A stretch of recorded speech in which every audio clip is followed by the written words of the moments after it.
The D-Line, Disruption Network's weekly football podcast.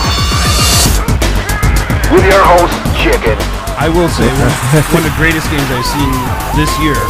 Caleb. There was no takeaways from that game. I mean, the takeaways were that we should have changed the channel earlier in the night. And Cil. Just fucking tit for tat, going back and forth, just a battle.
Find out life's this game in inches. So's football. Call in or text at 315-505-THE-D. And now, here's your hosts, Chicken, Caleb, and Cil. But they are who we thought they were, and we let them off the hook. What's up, everybody? Hey, got me? Here we are. All right. Hey, everybody, how you doing? What's up, man? We're up in the new digs here. Yeah. The D-Line starting off in the brand new digs. The new digs. They look great, too. Yeah, they're awesome, man. I love it. These guys did a kick-ass You job. spread your wings in here. You get a little room, right? you spread your wings out. We used to be in that little tiny room. Now we got Jesus all the Christ. space for activities and stuff. Gaffney you sat know? on my left last time he was here. Yeah, right? Right, in that little room we had. He liked it, though. He liked it, though, right? A little better? A little more? You might have to mess with your... Yes, you have to be on the right fucking channel, actually. You don't even have them up. It's right there. Which one? Right there. This one? Yeah. Hey. All right, there we go. Oh, Gaffney's here. I thought he was Did you guys miss me or what? Gaffney, we missed how you you doing? like a motherfucker. Chicken, Cil, Caleb, it's good to be here. See you again. Welcome back, sir. Caleb told me he was on 4, and he was on 5. Well, I mean, Says 4. Does it say 4? It does say 4. No time. I don't think that works. No time for trivial shit, chicken. Right. We got playoffs. Well, now that we turn Man. Mr. Gaffney's mic on, you know, how you doing over there, buddy? Thanks for coming in. I'm doing great, man. And thanks for getting a hold of me, inviting me back. I had a good time last time we did this back, what was it, November, I think, right before Thanksgiving? Yes, I believe it was. And man, what a terrible football week that was for me. That was the Notre Dame Miami week. That was Buffalo versus New Orleans. Wear it. And I think I had like 8 correct picks or something that I was pretty disappointed. Oh yeah, you weren't. You Yeah. had the convicts or the guards that week too. Jesus Christ, that was a terrible matchup for you. Holy fuck. And you know what? You know what? We strategically brought him back. This week because as much as we gave him our love last week and we were rooting for him, 10-3 L for the Bills. Ouch. Circles the wagons like the Buffalo Bills. Listen, I couldn't have been happier. You see these Snapchats, you see these Vines, and these people going through tables. I was fired up. That was the shittiest close game ever. So let me ask you something. Let me ask you something though. I'll tell It you was a something. pitcher's duel. So I'll tell you something though. I was fucking fired up at about noon when I saw people going through tables. I saw one guy. He had his friend, two of his buddies, right? He had his girlfriend and him. They were gonna go through this table, right?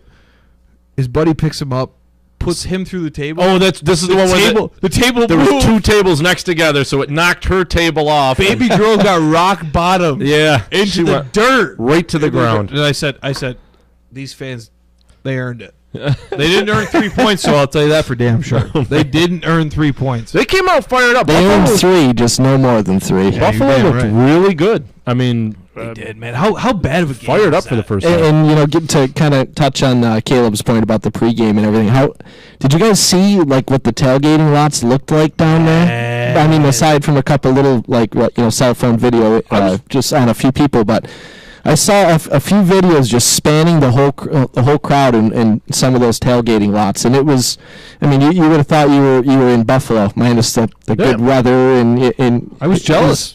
I was jealous. It was it was awesome. I mean, the outcome of the game was terrible as a Bills fan, but it was a damn exciting week leading up to that, especially after 17 years of wait for it. Right. I mean, I couldn't legally drink a beer last time the Bills made the playoffs. That's bad. I know, right? Watching that game, I wanted the Bills to win. I'm not a Bills fan, but you know what? Like, the energy they bring to this town when they do good, they do well. But when Ramsey made a play on that ball, and I'm like, and they went and review it, I'm like, you can't take that away from that kid. Like, that was such a great play on the ball, and I just love when it. Why are you showing me? You got to watch it. I got one up. Suck my I ball. just want you to check in case somebody chimes in. Dropping We're live on Twitch. We are. Yep. So if you want to watch us, we're on YouTube, we're on Twitch, we're on the D Network, disruptionnetworks.com. And what's the number, Sil? That's 315-505-8433. That's 315-505-THE-D. Couldn't have said it better myself. Right, couldn't have said it fucking better You're myself. listening to the D line. Give us a shout. Disruption Networks. Tell us what Call you or want text us now to at talk about. 315-505-8433. That's 315-505-THE-D. Sounds familiar. The D, baby. And and again, and we brought it up earlier, and we're gonna go back to the Bills in a second. But damn, is it good to be in an open room?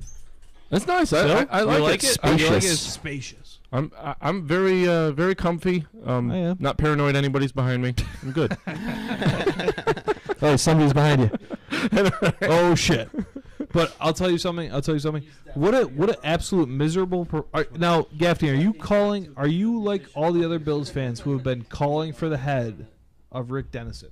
Are you calling for his absolutely, head? yeah. You're calling for his absolutely. Yeah, and that's an entire season's worth of build up to. That's not a knee jerk reaction to a playoff game or even a couple games. That was. It's been painful to watch, and I think a lot of the blame for Rick Dennison's failure as an offensive coordinator falls on Tyrod Taylor. Because I think if you get him with a good offensive coach that will call plays to throw downfield, and I'm not saying he's the best quarterback to throw downfield, and I kind of am in the mindset of it's time to look for a new quarterback, but I would say injury wise, keeping him healthy, you need another quarterback. Been tough, but talent wise. Like, I like that kid. I know, but he played a fucking shitty game, dude. Yeah, but you're going to get that. You're going to get that. You're going to get that in the playoffs. Yeah, Jacksonville's D is incredible. I know. No, I know. You're right. Especially they their forced secondary. But they forced them to make those. Yeah, I mean, it's gotten to the point now they got over that playoff drought, that hump, and it's time to kind of look beyond that. And I think especially with the quarterback class coming up. And with 2 first-round picks, you might be able to get a guy at 21 that you could, But you know what? Let me ask you this. As quarterback's the issue in Buffalo, right? Mm-hmm. Is that? I don't think so. From afar, and I agree with you, Mike. I think it's more of their specialty players. Like it's part of it. It's not the main issue. It's part of it. From afar, but you know what my thing is. If we're in Buffalo and we're sitting there and we say, okay, well, Tyrod's not our guy. He's not our guy. It's not that he can't. He's not a player. He can't do what we need him to do. He's not our guy. Okay, he doesn't fit what we want to do. All right. So if I'm the GM there and I'm looking at and Gaffney brings a great point. We're looking at 21 and 22 pick, right? Mm-hmm. Now, if I'm the Bills and I say, okay, well, we need a quarterback. Well, there's a pretty damn good quarterback that would fit Buffalo, and he's going to be a free agent. And now I'm going to name the top. I'm going to name the top of the list where I would go first. All right, the first guy I would go to Mike Lennon, Kirk Cousins. Kirk Cousins, I think is a great choice. Kirk Cousins, and you know where else? You know where else I would go? And they donated $400,000 to him. Maybe Andy Dalton's a free agent. I don't think he's a free agent though. But if you're in Cincinnati and you're looking for maybe a fresh start, and you like AJ McCarron enough. Fresh start. Yeah, if I'm Cincinnati, I would certainly be making the call to Brandon Beane in Buffalo and saying, "Hey, do you guys actually want Andy Dalton?" That's what I'm saying. Or It AJ makes McLaren. sense. It Because makes they tried trading for him earlier in the season. Fuck yeah, it makes sense at that point. And then you know what I'm doing at 21 and 22? I'm taking those picks and I'm going up to the New York Jets, my squad, and I'm saying you're at 7, okay? And we really like that Penn State running back Saquon Barkley, and we could use the heir apparent. We could use the heir apparent to LaShawn. Yeah, but usually you don't. Usually you don't see interconference trades like that. You don't. But in the draft, I see you. I agree with that. Like, I agree with that. In the draft, it could get bang bang. Where hey, if they want that pick, They're better off going. If you're just trading draft picks, I could see something like that happen. you But I guys think are dreaming. the problem with that theory. If you told me you would give me 21 and 22 overall in the draft. Sorry, for interconference? 7, I was thinking interdivisional. Interdivisional is what I meant. Sorry. Interdivisional. is what I No, meant. you won't see any. if you're asking me for 7 for 21 and 22, deal all day. But I think the problem with that, I mean, the theory of trading up and all that aside, I don't think Barkley's going to be there at 7. And you know what? I think Bills going after a free agent is the better choice right now. I think the free agent quarterback is the route the Bills go. Yeah, there's options out there. Yeah, and because again, not to criticize Tyrod Taylor because he has some great, there's a lot of positives with him, but there are some major flaws to his game, and now is the time to look what can we do to upgrade that spot, and there's going to be a lot of options, whether it's a draft pick or whether it's throw a bunch of money at Kirk Cousins, or whether it's going to be, hey, maybe Alex Smith. A show me contract. Alex Smith, 2-year deal. Show me. See, I would rather them go with somebody like Alex Smith and develop, a backup. Sure. Right. Whether it's a Peterson. That's or kind of whatever. what I'm thinking. Is Peterman, whatever it you is. pick up a guy like Alex Smith, and then you use one of those 2 first-rounders. There's going to be potentially 6 first-round quarterbacks this year. You have to be really. Some of them will probably drop to second, third, but right now, prior to the NFL Combine, prior to pro days and all that stuff, early in the draft process, there are 6 guys who could potentially be first-round picks, maybe more. I don't know, but the 4 big underclassmen all declared for the draft. Once you drop down to 22nd, though, your chance of getting a real stud. Yeah, it happens. happens. Aaron Rodgers, Happens. what was he, He 22, was 23? 22. And I'm not saying that, let's go draft Aaron Rodgers at 22, But Aaron 23. Rodgers also sat 4 years. He had the True. luxury of sitting behind Brett Favre. And that's a hit. That's a hit you take. So in my mind, do we if I'm the Bills, all right, and I've got 21 and 22, and I'm looking, and I'll tell you something. As we said last week, I couldn't have been happier for what the fuck happened last week. If the for Bills them. were going to make a trade, they Man. trade it with the Browns. You're right. That's You a go team get that your you guy. can trade with. Go get the your Browns. guy. Yeah, Go get because your guy. Browns have the top pick. They also have number 4, I believe. Right. Yeah, 1 and 4. And who's to say they wouldn't trade that number 4 pick if one of those top 2, Rosen or Darnold, or whoever is your guy at that quarterback spot, is there at 4. And they need more help than just 1 or 2 players. Sure. So, if Yeah. they get 2 or 3 more draft picks out of that, you get your number 1 overall pick, and then, hey, you get 21, 22, and maybe, I don't know, second or third rounder on top of that even to go up to number 4. Not saying I would agree with that trade as a Bills fan, but from a Browns perspective. But a Bills fan, if you go in 4 and you grab a stud wide receiver, Calvin Ridley, maybe. right? he He just looked declared. pretty fucking good on Or Monday you night, got to start baby. looking at LeSean McCoy. His days are numbered. I mean, he's great. He played awesome this year, and he played great in the playoffs. But he's going to get long in the tooth. They have He gets nothing hurt a lot. behind him. Exactly. Mike Tolbert, he's not going to carry the load. They had Gillislee last year, and they've had decent backup running backs over the last several years. But this year, it was Mike Tolbert and a guy I never even heard of in Week 17 in a do or die game, Right. Murphy there. I even had some of the most diehard NFL fans say, "Who is this Murphy guy carrying the ball for you guys in a do or die game?" Right. And I looked at him and said, I don't know. I don't know who this guy is. So you're right. And that was, part of the leading up to that game last week against Jacksonville was McCoy's hurt. You got carted off the week before. Who's going to run the ball if Shady McCoy can't play against this Jaguars defense, And He played fine. he did, yeah. But if he wasn't available, what would Right. they have done? Exactly. That defense is absolutely insane. And realistically, he's 2-3 years to him left. I would assume. I mean, he's still playing great. But, I mean, let's be honest. As far as, like, running backs go, you only got, like, 2 or 3 more years, and then he's on, the downside. Absolutely, yeah. And he's got a lot of mileage, and he's still playing at a high level. I think he's... And it'll, like, keep him healthier if you got another guy to switch off. I want to say, over his career, he's got... he might be in, like, the top 5 of yards per carry ever, and he's still... I think he had, like, 4.4 or something like that, give or take. I don't know what it was after the last game, what that number ended up being, but I mean that was like his worst year in years, 4.4 yards per carry or whatever that number was. And yeah, he's still great. He's still a franchise back. And now is Taylor a free agent after this year? He is. His contract's up. I think they have an option. Actually, it's a trade. Yeah, they can trade him. And it'll be combine time. They'll look to trade him, but. You know what I noticed, like the Bills this year for me? Bills this year, what they put me over the top, you know what it was? It's that new excitement from a head coach. Yeah. Man, Sean McDermott brought it. And there was times the old Buffalo Bills, and Gaffney, correct me if I'm wrong on this or not. You say Mark Levy didn't bring it? Wow. But the old Buffalo Bills of my generation where I was coherent to make my opinion on this. So like 4 years ago. Exactly. All right. Because you all are old fucks. Every Bills team that we've seen in my lifetime, they get to a good spot and then they crumble like it was nothing. Yeah, they do. And that's... But kind of the running joke amongst Bills fans. But they had that fire this year. They had that fire. McDermott was there, and he brought that fire. They did what they had to do to get into the playoffs. Exactly. And honestly, they were just outmatched. But they put up a great game. They played a great game because they played a fucking great defense. To only lose by 7 to that defense, their defense is great. And the Bills' defense played out of their minds. Yeah, they came out fired up. They had a great game plan. In the first half, they had long drives, long sustained drives.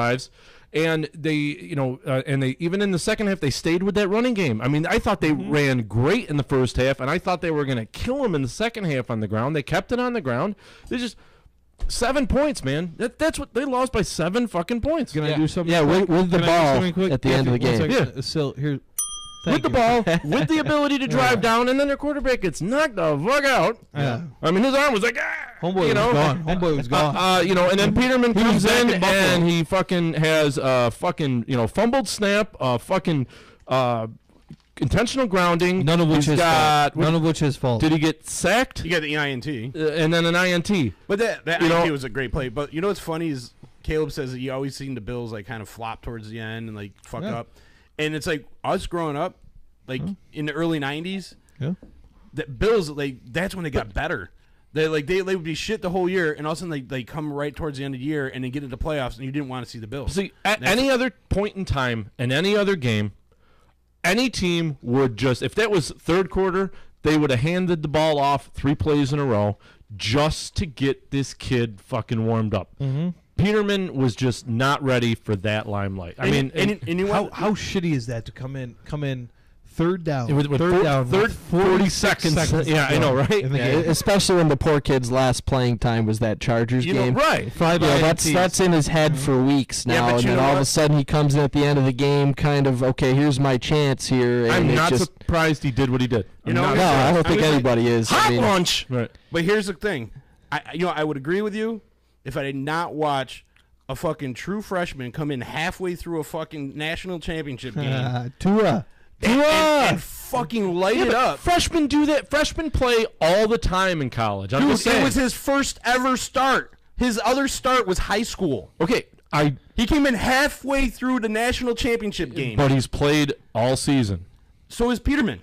He's played one game. This kid played that second half. He didn't play the whole year.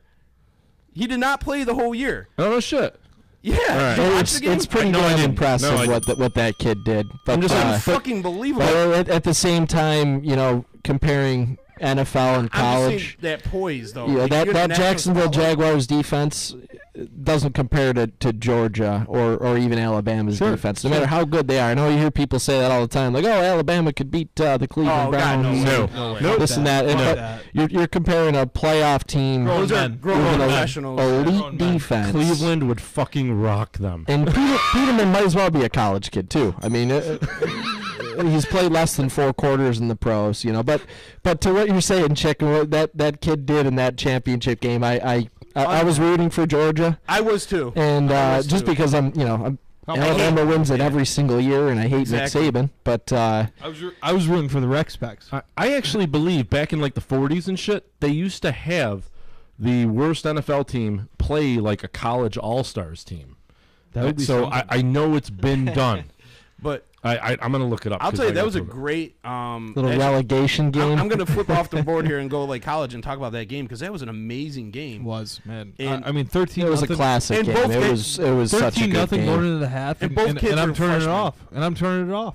I'm There's turning it off. and there was so many freshmen Listen, in that worst- game. Not even just the quarterbacks, but it was like everybody that touched the ball, the announcers were saying, "Oh, and here's another freshman." Right. And, one of the running backs for Alabama was a freshman. And that kid, when he threw that fucking that bomb at the end of the missile. game, and how about the Missile. Ridley brothers facing off Right. against each other? That's And crazy. and That's sick. Ridley on Georgia, his first name escapes me, but Calvin's little brother Riley. there, Riley. Ridley. I should remember that's my daughter's name. But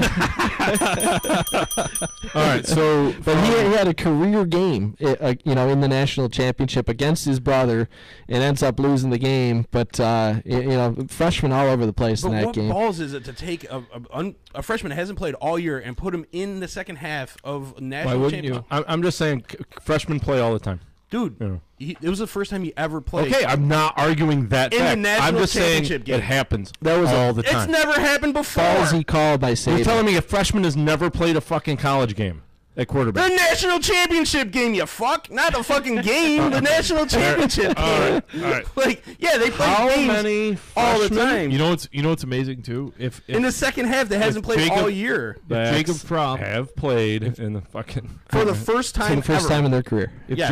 Jacob Fromm I'm saying freshman quarterbacks. I'm saying first time ever playing in the fucking NCAA. I'm just saying it's That was the first he had a whole snap half he ever took. He had one half, not fucking 5 plays. He had That's why I'm like I'm just. he had one half. And Peterman's not even a fucking freshman, so why are we talking about I'm this? just saying because it's a great fucking game. That's why we're talking. Look up that kid's game log, what he did this year, the freshman for Alabama. Tua Hawaiian Tua. name. It was- I don't know. And the other kid from Georgia was a freshman. If you Yeah, and now can I Fromm. tell you this? Can I tell you this? Here's your worthless fact of the day.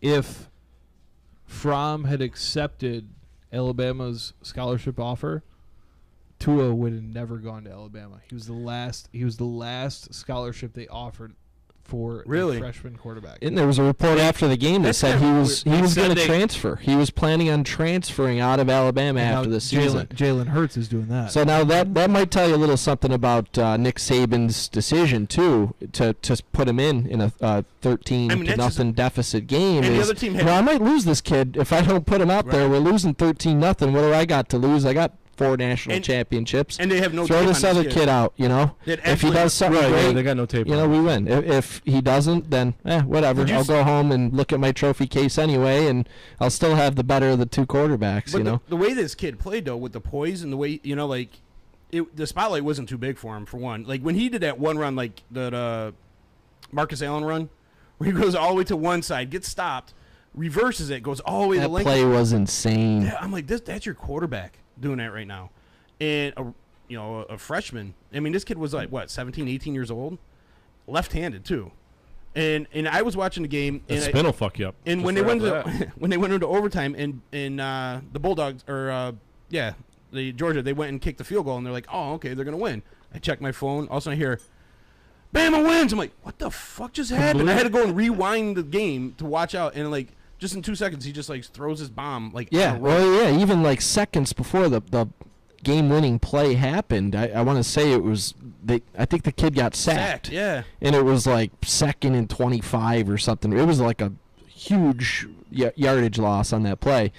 And and here I am. Like I said, I'm rooting for Georgia. I didn't really have any major rooting interest in the game, but just didn't want to see Alabama win. And all of a sudden, just like that, kid gets sacked, and you're thinking, yeah, all right, Georgia's up 3-0, and now they got to at least get another 20 yards to make a field goal, and boom, game over. Just like that. It was a classic game. It really was. Willie Beat just checked in. He said, I don't get how Georgia blew that lead. Defenses win championships. They just blew it. They did. That was odd. It was crazy. I mean, it must be the Georgia disease. Yeah, I think it is. It's something about that Atlanta. that city. Saban's ex-coaches can't beat him. I see. I paid attention to the first half. That's why I'm like, I didn't see, and I didn't even watch it. I didn't watch it. It was just audio only, just So I was AM right radio. I was right there. That with you. second half was amazing. It was a great game. And plus, I was at the gym checking scores too. So Ooh, getting brolic. The past few NCAA championship games have been unreal. Like last year's, Deshaun Watson coming back, winning that game. You got such a fucking hard on. Dude, that kid is amazing. Dude, he is amazing. I can't argue. Dude, He is amazing, and not to mention the playoff game at the Rose Bowl this year he too. would've been That the- was insane. he would've Baker been the first Mayfield guy. versus Georgia and Fromm there. Yeah. That Oklahoma Georgia game was another classic, and I'm glad they went to the another quick playoffs. side note. I know we're kind of going on a tangent. We're here to talk NFL, but we've kind of turned to college. What do you guys think of Central Florida going undefeated and claiming that they are national champions? good for them. They're going to put a banner up and everything. They beat Auburn, who beat Alabama and Georgia. I mean, that is. And they didn't make it to the insane. playoffs. No, they didn't make it to the And that's playoffs. what kills me. Like, Should be an 18 playoff. right. Should be You got a 18 team That's that's kind of what I was undefeated. getting at. You got a team that's Got undefeated. to expand the playoff They system. should be in the playoffs. Especially with good games like Georgia, Oklahoma going on. I mean, it's been quality football for the most part in any of those playoff games I've seen, most of them anyway. And I get the complaint where people are like, well, they played lesser talented teams. Well, they beat everybody you put in front of them. yeah, including Auburn, who beat Georgia Right. and Alabama. And they, here's another one for Central Florida: is they had more top 25 wins than Alabama did this year. Wow. Yep. True. Yep. True. You know what my thing is? Including about that playoffs? debate? Probably because then again, Alabama got 2 in the playoffs. But they got 1. And I'm on board with that thinking. Now, here's my thing. So when we talk about college basketball, we go to a 65-team tournament, or 68. now. 68. Yeah. Okay. That's One plays 16. So if you're talking about college football, one plays 8. If Central Florida is the number 8 seed and you throw them up against Clemson this year, for instance, at the 1 seed, I'm good with it. Right, yeah. Let's see the game. Let's Right. see it. Right. Let's see it. Right, that could either be rewarding Clemson. they got to 8 drop a game in the schedule. The difference between 8 and 9 and 4 and 5 is a totally different story. You ask me the difference between the 8 and 9 team in the country, that's probably going to be something that I could live with, separate. Mm-hmm. But if you ask me the difference between 4 and 5, that's tough for me. That is a tough call. Is Ohio State not a playoff team? Especially with the ramifications of that no, decision. it's just me. So What's the difference between 6 and 7 inches? 1 inch. About this. about 2 bells. So, Deshaun Watson, if he kept going, if he didn't get injured and kept going through his fucking tear, I believe he would have won not only fucking Rookie of the Year, but League MVP. Oh, he was I mean, on he his was way. just tearing it League up. MVP. I think I would have won both. But if you put him against the Rookie of the Year class, we got 5 guys, right? Mm-hmm. So we've got Kimura, Mhm. who's, Yeah. man. But he came on I late. can't in the argue- year, right. you know? Man, Yeah, fucking well, I mean, it was like fucking maybe year week that 3 or cat 4, had, but though. yeah. Dude, these rookies He's nasty. nasty. I've talked about it countless times. His rookie class has been Now amazing. Kareem Hunt's awesome. not that bad, right? Cream Hunt, yeah, he's Kareem alright. Hunt's He's okay. Who led the NFL in rushing, I I've heard believe. of him. Christian McCaffrey, he catches the ball okay. We're making a good team. He had a right great here. touchdown We're at the end of making the a good fucking team. game there, Making man. a He good fucking team. hustled. Oh, he wanted that. Yep. And then we've got who's the cornerback from the Saints? He was the only Lattimore. Lattimore was the only that's defensive defensive. player.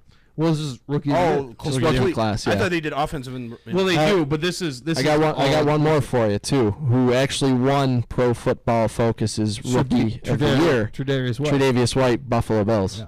Really? Phenomenal young cornerback. Dude, that See, cat- I'm not familiar with him. Phenomenal. He developed into a lockdown number 1 corner, and he is extremely talented. It's a shame. He actually won Pro Football Focus Rookie of the Year, but yet he was left off of the nominees for NFL Rookie of the Year's official award. Wow, that's racist. It might be. It's racist against the Buffalo Bills. I Right, think. yeah, that's where I'm going. I thought because he was white.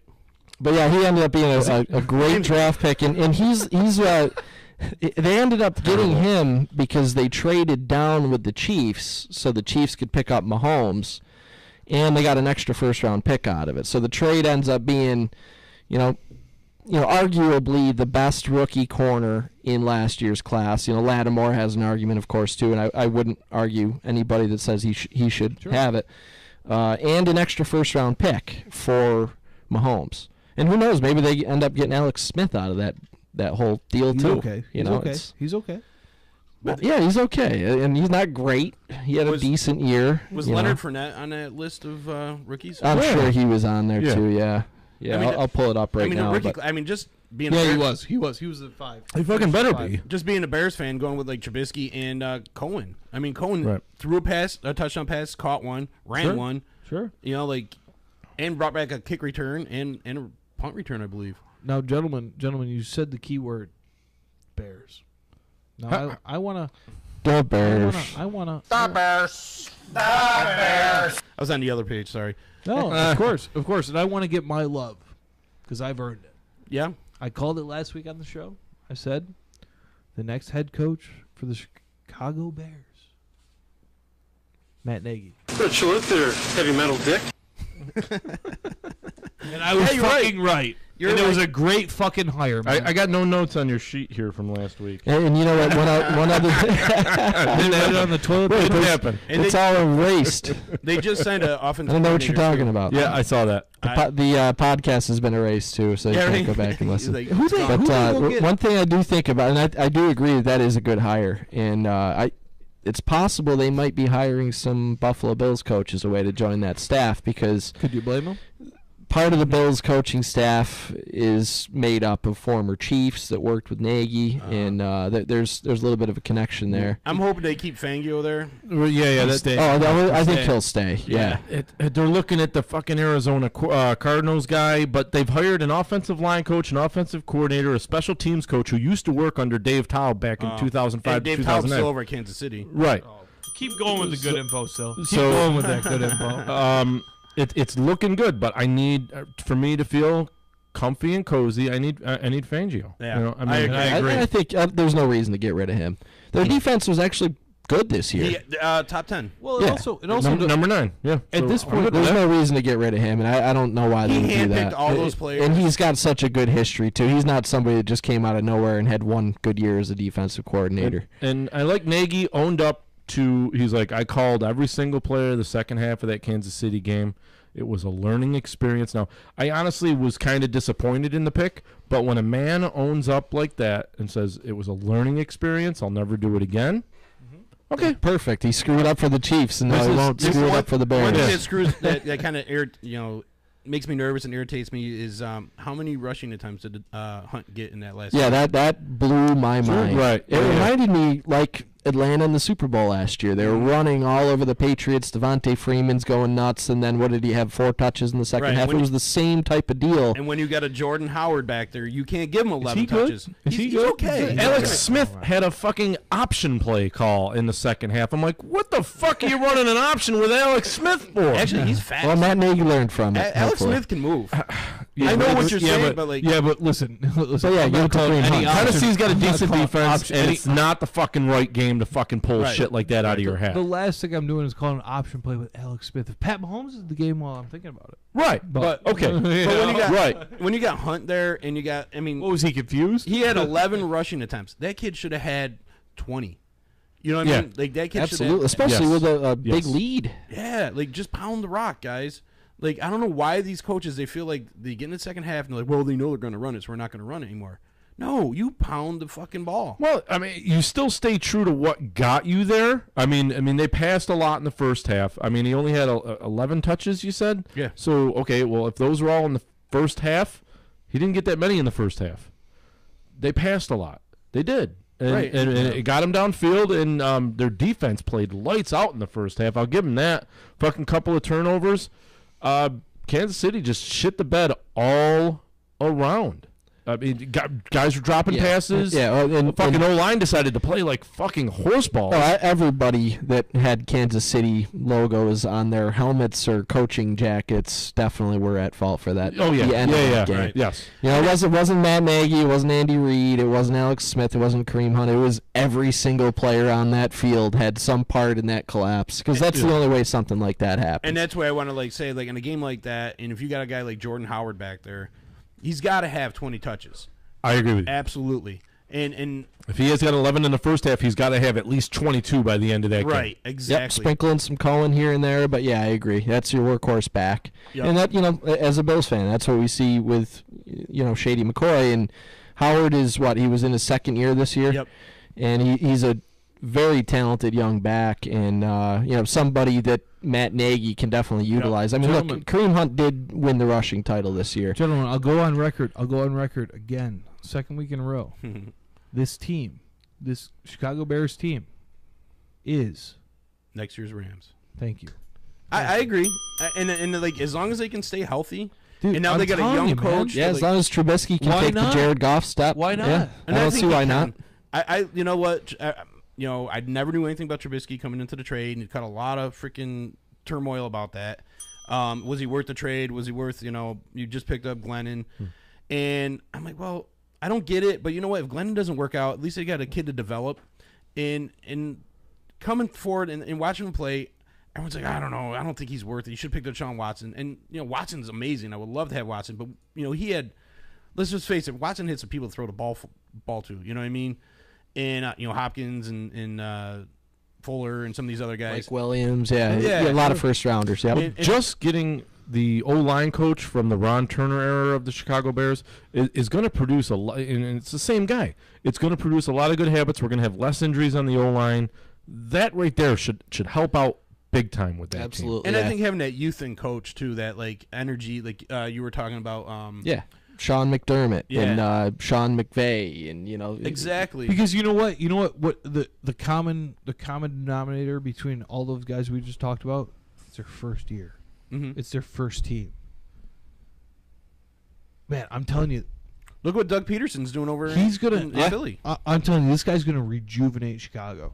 I hope so. I think And- he's gonna. I think he's and the with- answer. I think he can, but to go back, that is a great comparison. I like the Rams analogy, Caleb. Yeah. But what they need to do in order to follow that blueprint is pick up some receivers now. Sure. Yeah. Sure. I mean, look, Fucking A, the Rams went out and grabbed two of the Well, Bills Sil- receivers from Sil last just got off year his and 10-day drafted a contract. tight end and Shaheen's I think he's a decent tight end, Yes, but I think he'd be good. add some receivers now. Chicken's got a You decent can't tight go end. on with Kendall Wright as your number one guy. You can't count on Kevin White coming back and No. being okay. If I had to go with the guys that we have right now, I would go with Inman, and if Cameron Meredith comes back, healthy. Don't Yep. say Kevin White. Yeah, No, Meredith too. He's another one. Meredith, gone. Inman, and then using Wright as a third down, slot receiver. Sure. You know what I'm saying? I liked what Wright was able to do. I mean, granted, he's not a number one, but he would be a good number two, number three. And that Inman kid's got good length, and I think get a Hot lunch. That's so funny. So I think he's got the Inman kid's. He's what 6'4", I think. Put him. That was a great pickup. It was I a thought so, waiver too. claim. It was Yeah. a waiver claim. Let this kid. Maybe this is his chance. He's got a good young quarterback. He's got. If next year he'll have Cameron Meredith to kind of work off of him. They do need more help. They definitely need more wide receivers. I almost say, pick up another in free agency. Pick up whatever Did you say stud. prick? Yeah, I did say prick. You got a lot of room too. You got a lot of Pick- salary cap Yeah, room. Exactly. Why not? So you pick up a stud in free agency and draft one, not first round. I'm Two or seeing three. Two or three. there's a Notre Dame lineman I was just reading today. I honestly, let's go O-line first round. I'm almost okay with that. But yeah, two Not or unless three. there's Pick a up wide really receiver. good wide receiver. If there's a really good wide receiver, I'd rather pick an old lineman in free And, agency. and we need some linebacker help again still. So it's really, we got so many fucking Yeah, but holes. the linebackers have freak injuries. Two or three in the draft has become almost as valuable as a first round pick. All the way up to 4 has. Yeah, Yeah. I would agree with you. Yeah. And You know, so you can You'd get be smart. you can get a well, you can get a quality player. You can get a quality player at 2, 3, or 4 in the draft. So you can take your guy that you need, you know, a middle linebacker or something for the Bears, you know, they might need, and you can plug and play the rest of the guys 2 through 4. See, Why I think not? the Bears are all right on linebacker, but I mean, every single one of the linebackers got hurt. That's not normal.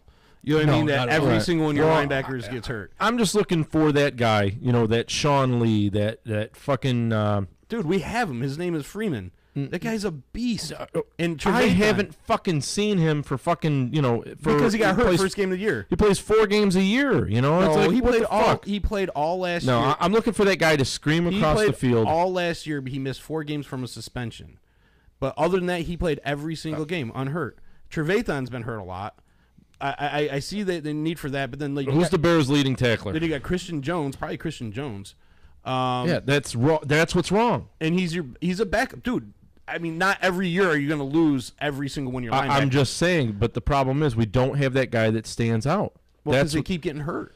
They have those guys. Again, you're but they making. keep That's getting my hurt. point. We need to draft somebody to stand up on defense, not get fucking hurt. They're all going to get and hurt. be that. They're the Bears. They all get hurt. Leonard Floyd is a beast, and he got hurt. You know what I'm saying? Like they, for some reason, the Bears training staff can't keep these guys healthy. You were fucking right. You know what I'm saying? Christian Jones led the team in tackles, and only at 90. Brian Urlacher would have 150. Well, he's not Brian Urlacher. I mean, this guy. That's what I'm missing. But let's give Christian Jones some love. Well, I have to now because he's a leading fucking tackler. Well, he played a great year. He did. I can't argue that. And he was on the bubble. He was on the practice squad in the beginning of the year. Right. And because we lost Freeman the first game of the year, second game of the year you lost Kwiatkowski. Then Pernell McPhee, he was in and out of the lineup all year. Then you lost Willie Young.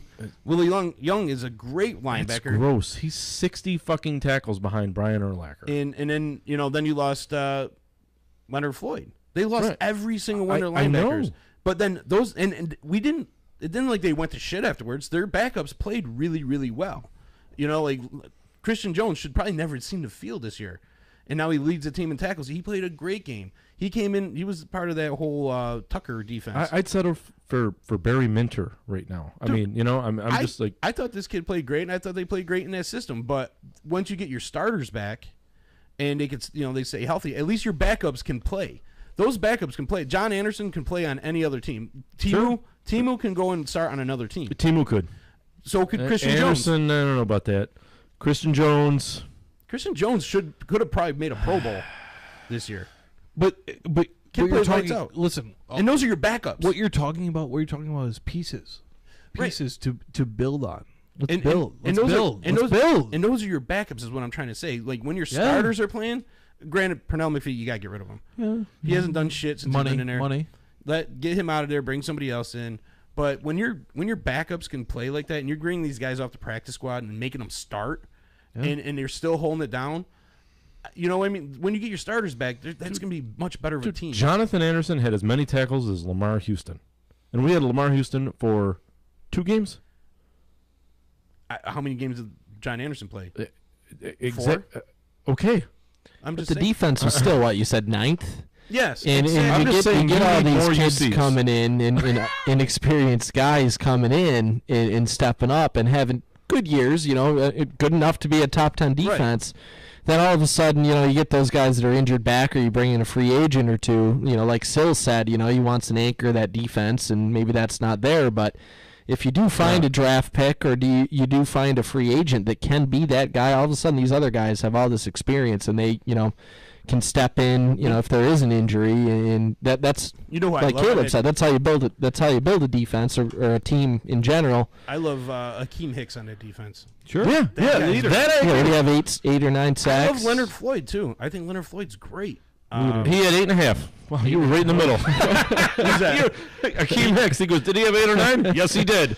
The answer is yes. And this guy was like, he went through New Orleans, New England, then came to the Bears, and I never heard of him. And this kid is a beast. I love the way he freaking just his motor's always running, and he's a good team player. Right.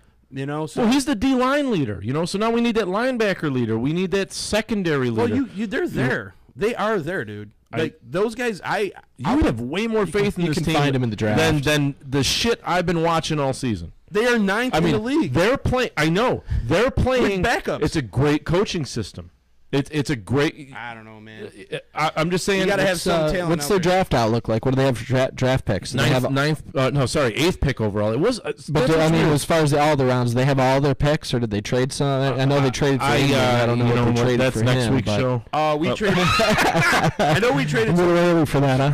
I know we traded some for Inman, but I think it was a later round pick. It was probably like a 6th or 7th round pick. It's like we lost one for Trubisky, but then picked one up. And so I'm not sure. Yeah, they did a little Danny. So pretty much a normal draft. You're stocked like a normal team would have, and have picks in almost every round. Actually, I got to give Pace a lot of love. He knows how to really work that stuff. He fucking works it too much for my taste. I mean, he went out and got Trubisky, got the guy that he wanted, and you got rid of all these picks. And everyone's like, "Oh, you gave up 3 picks," but then he went and got him back. You know, he went and got his. He got all but one back. Right. Yes, which I'm okay with. And everyone's still like, "Well, you gave up too much." No, really, because we got it all back. And like that was like right out of that movie there with Costner. The Draft. Is that what, yeah, that Draft one. Day. That one. Draft Day. Kevin Costner. What was the 4th Superman movie? Superman 4. So, but like, yeah, that was some little trickery. He got I know it's cliche, but you draft well, then you build up that depth, and you add starters and. Add a couple free agents as depth, and maybe a starter or two on a line or linebacker, and use one.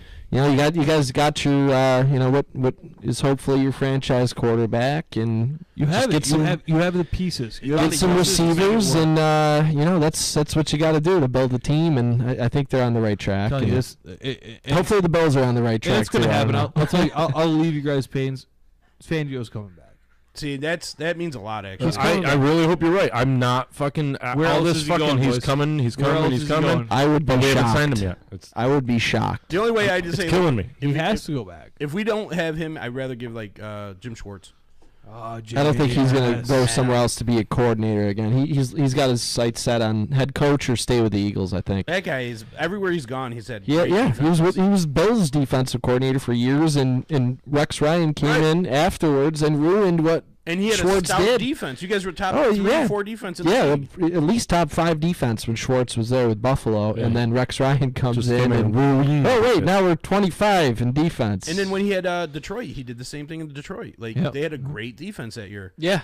And for some reason, this guy keeps getting fired, and people hire Rob Ryan. What the fuck?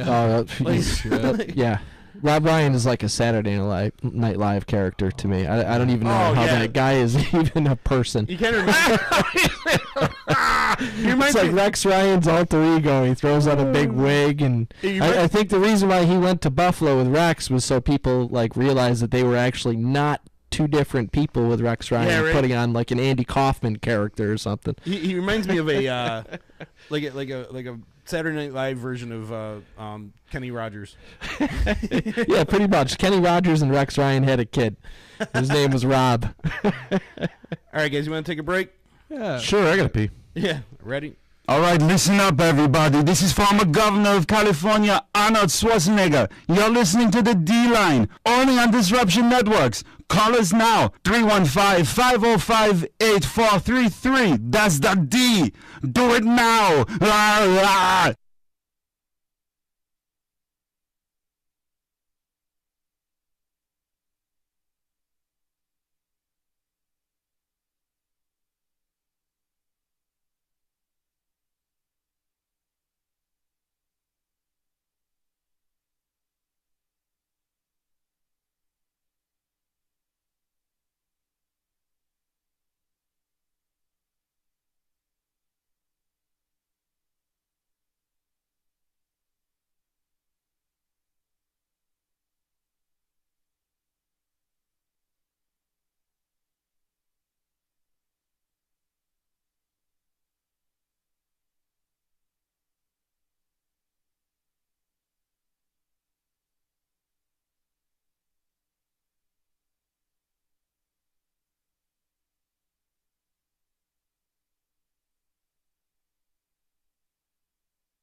following program is an exclusive DisruptionNetworks.com production. What's up? Welcome back to the D-Line. Yep. Do a quick little mic check. Hey, make sure you're on. Hey. Here we are. All right. Awesome. Wow, All right. Mike. Hey, Mike, listen. Nice job, buddy. Thank you. Thank you. Fucking work, It took man. half the season, but we're almost there. Nice fucking work, boys. Here we are. We're But- all back from break. We're here. We're good. Yeah, and we're in a new studio. Fucking hey. Hey, you- Pardon me. A nice new studio. Nice. You guys have done an awesome job. Oh man. You I did know, all the you work have. myself. The funk is gone. I mean, I don't know where's the funk. No. Oh, smells less funky. The funk's from 3 to 6. The funk. That's at EC Radio EC from Radio. 3 to 6 on the Disruption Radio Network. But I do want to mention that we do have that party on the 27th. You guys talking about me? Where's he? Talking about bring the funk. My ears are ringing. You sure you got the right input? Yes, you you're sure? on. Yeah. Right? You're Oh my good. God. You're on. Can you believe it? No, Ladies and gentlemen, Chicken got it right. No, Z. See, your show is from 3 o'clock to 6 o'clock Every day. every day. Are you on like hydros or something? What's with the slow speech today? Just What's vod- happening? Just dude? vodka. This is bitch. Caleb. Oh, it's just vodka. Are you pronunciating tonight, Caleb? Is that what's happening, dude? Use your words. They asked where the funk was. I said that's from 3 to 6. And EC Radio. Usually right around 4:20 is when the funk starts happening around here. It takes us a minute to get warmed up. where am I, Z? Yeah, it's like 8:40 where you get twice as high. That's where you're at, pal. Are we there yet? Great. So the podcast is going well. We have to make mention Oh, yeah. that I did not we mention do that today. because this is really exciting, man. And it's you guys have been in this for what since September, so And you're our- part of it as well. And our boy since, Ease one's on here. since Ease Beats and Biz is in the house, we got to mention that we got our numbers. Right. And we've had 100,000 downloads in 1 year. 100,000 downloads and disruption. And that's all of us as a collective effort. That's an awesome accomplishment, man. That's fucking Congratulations to you and everybody here at the D, and that is awesome. I'm blown away because we didn't know what to expect when we first came into this whole thing. And now here we are doing it, and it was a fruition around the Lenny's couch, I would say. And it turned into this. And it's amazing that we could create this awesome content and do our fun shows. And Lenny's people are couch actually does. paying attention, and we're delighted. And not only are we delighted, but we want to thank everybody for downloading and all the support and the love and coming out to our events and everything that everybody, all the love that's been shown And what's throughout that the event? year. What's man. that event coming up that I got my comp list for? It's on the 27th. And it's what? It's our 1 year anniversary You party. damn fucking You right. damn right, buddy. We're gonna tie one on. I'm looking forward to drinking with you because I feel like I don't get to drink with you because you're always serving me drinks, Caleb. Did he so- say? Did he say that he had an accomplice for? Yeah, who's the accomplice? Well, I was told I was He getting had an accomplice. I don't know. I was getting accomplished. I wanted to bring a couple of my friends from Holland Pad. I can't fucking wait to ride over that. Oh, accomplice. So tonight's D-Lines episode is brought to you by Tito's. Okay. It was 5 o'clock. And UC. It's Bart. And UC, of course, Barton's. yes. Always UC. My bad. Absolutely, always you see. Yes. Today's always D-Line say is UC. brought to you by Utica Club.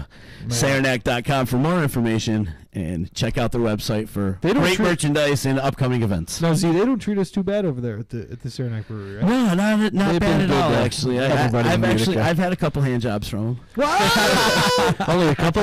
and I'm allowed to say that actually. I've so. given some. Fred Betts, nice looking young man. Yeah, yeah.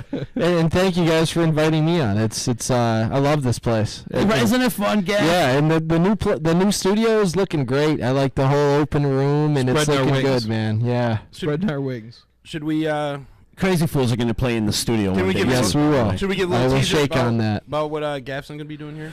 Yeah, of course, of course. Do you guys have a name? No, we don't. I'd say call it the baseline. I mean, that's what. You are a bass player. You might be the baseline. Yeah, you are a bass player. We're talking baseball? Huh? We talking baseball. Are you allowed to do any of that, or? I know you don't like baseball and all. No affiliations connected. We'll have to change the name to protect the innocent. Disclaimer. His name is Caleb. Well, would you like no warranty on your car? So did you start drinking right after you went to the barbershop and got the Nagel special? No, actually, I started drinking. What I did was I woke up this morning. I ate it all anyway. Got sick to my tummy. Puked. Pooped. Jerked off. And now I'm here with you, bros. You fucking damn right. And that's fucking right where I'm at, boys. That's right where I'm at. Well, it's the day in the life of Z right there. That's true. That's true. No, Z, let me tell you something, though. That's the fucking best drop Chicken's had, and we've been on the radio since September. And that was week 2. That was week fucking 2. He hot lunched me at the right time. And that was the second best one he's had. Oh, no, Big Norm, too. No, Big Norm was, that's what I'm saying. Week 2, Big Norm came on. He dropped that. Oh, he did. That's right. And Big Norm is like, I fucking hate you guys.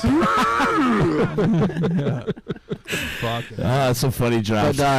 East One is famous for going through all the drops and just playing them. He's just a screen poker. I'll be listening to a show on Tuesday nights. You can listen to Ease Beats and Biz on Tuesday nights, 8 o'clock.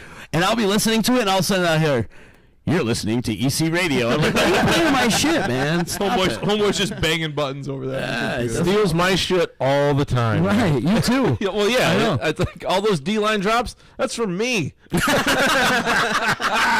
Well, let's give Sil one ding for that one. Let's give an example of Sil. I guess if you fist fuck me, we'll be even. And we are. Yeah. When are you going to come out of the closet? I said this on my show earlier. You should just come out. I mean, did you fuck me up, Santa Claus? I mean, look at the content you're putting out, pal. Seriously. I mean, it is homoerotic over here. The gay robot sketch is a football sketch. It really fucking is. I swear. Don we now our gay apparel. I think it might be gayer than this. Wow. We just totally pissed off the gay community tonight. And damn it, we voted Democrat last night. So loves you all. Michael Sam's not going to listen to us.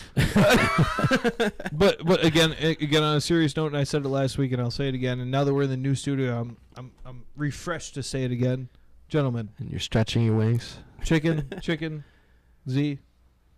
Honestly, a couple claps for you guys. Yeah. Thanks. We wouldn't be here without you guys. Thank you, man. Right. And this is fun. This place is fucking beautiful, man. I'm having a ball. Success and nothing less. And we got to give some love to Ease One over there, too, man. He worked like an animal. He did. He absolutely did, too. And again, too, and when did you join us? In, like, May, right? Is that when you guys started? Would you grab a mic, or what? April, May, something like that. In May, I think that's when it was. It was like the first week of May. Eastman doesn't like to talk on mic. And you're part of that 100,000 downloads yourself, pal. So give yourself a pat on the back too. You just when you think you're like nobody's listening and stuff like that, and they really are. People are paying attention, and it's awesome to see. And let us know that you're out there too. I'm listening. I work the fucking board. I'm listening. He's got it. Hey, good check. I gotta tell you,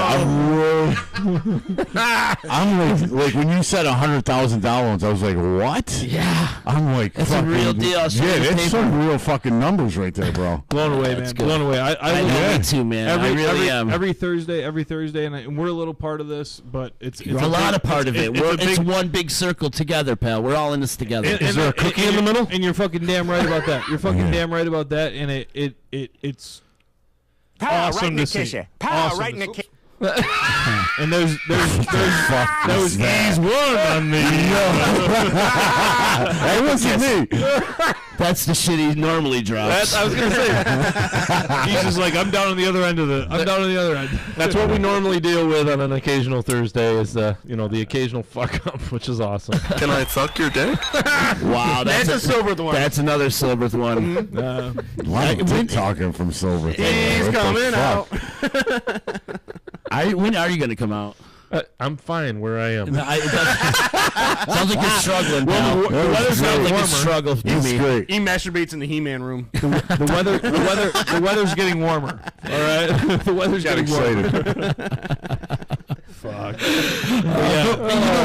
we got off the rails, like I was just gonna say, I love this place. I'm thinking about it now.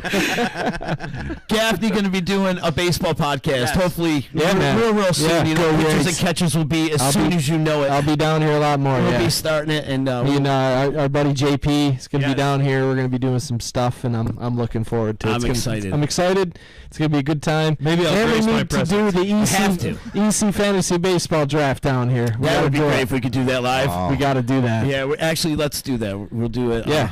All right, Leo, if you're listening out there, you're probably not, but we're doing it here this year. He's working. And we got the Wi-Fi working, so we're good. Yeah, right. What are we doing here? This is like one of the things that, like, when you move to a new place and you're like, where's this and where's it? I've been looking for shit all this whole time we've been remodeling. Yeah, I know. I'm like, where's my desk?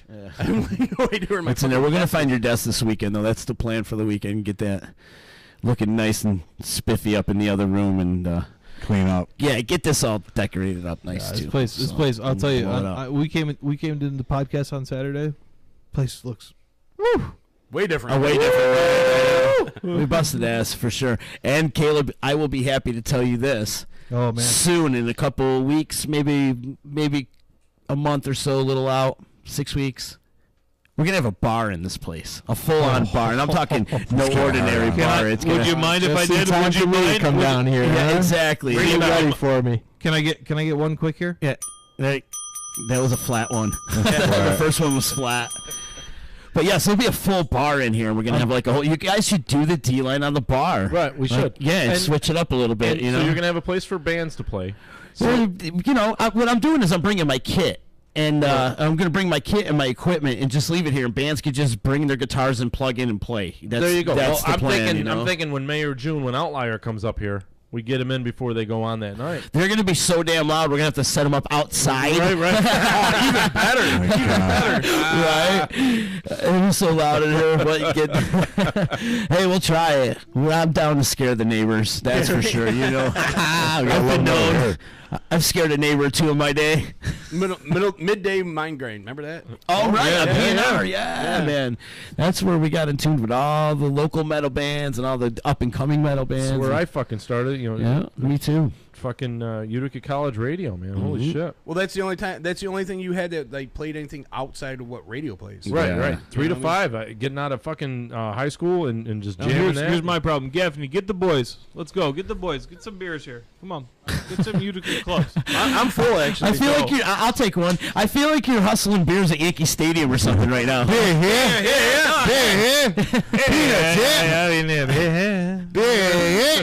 Isn't it nice to have somebody serve you for once? Course not over here. Z, you know how it is, buddy. Yeah, you know how it is. Her name's Michelle. I wish Michelle would serve me. The big titted bitch.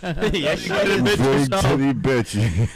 She loves her shout outs on the EC radio though. Does she? She loves it. She lives for it. I will shout her out every 5 minutes if I can. I'm getting her to come on with Heichel.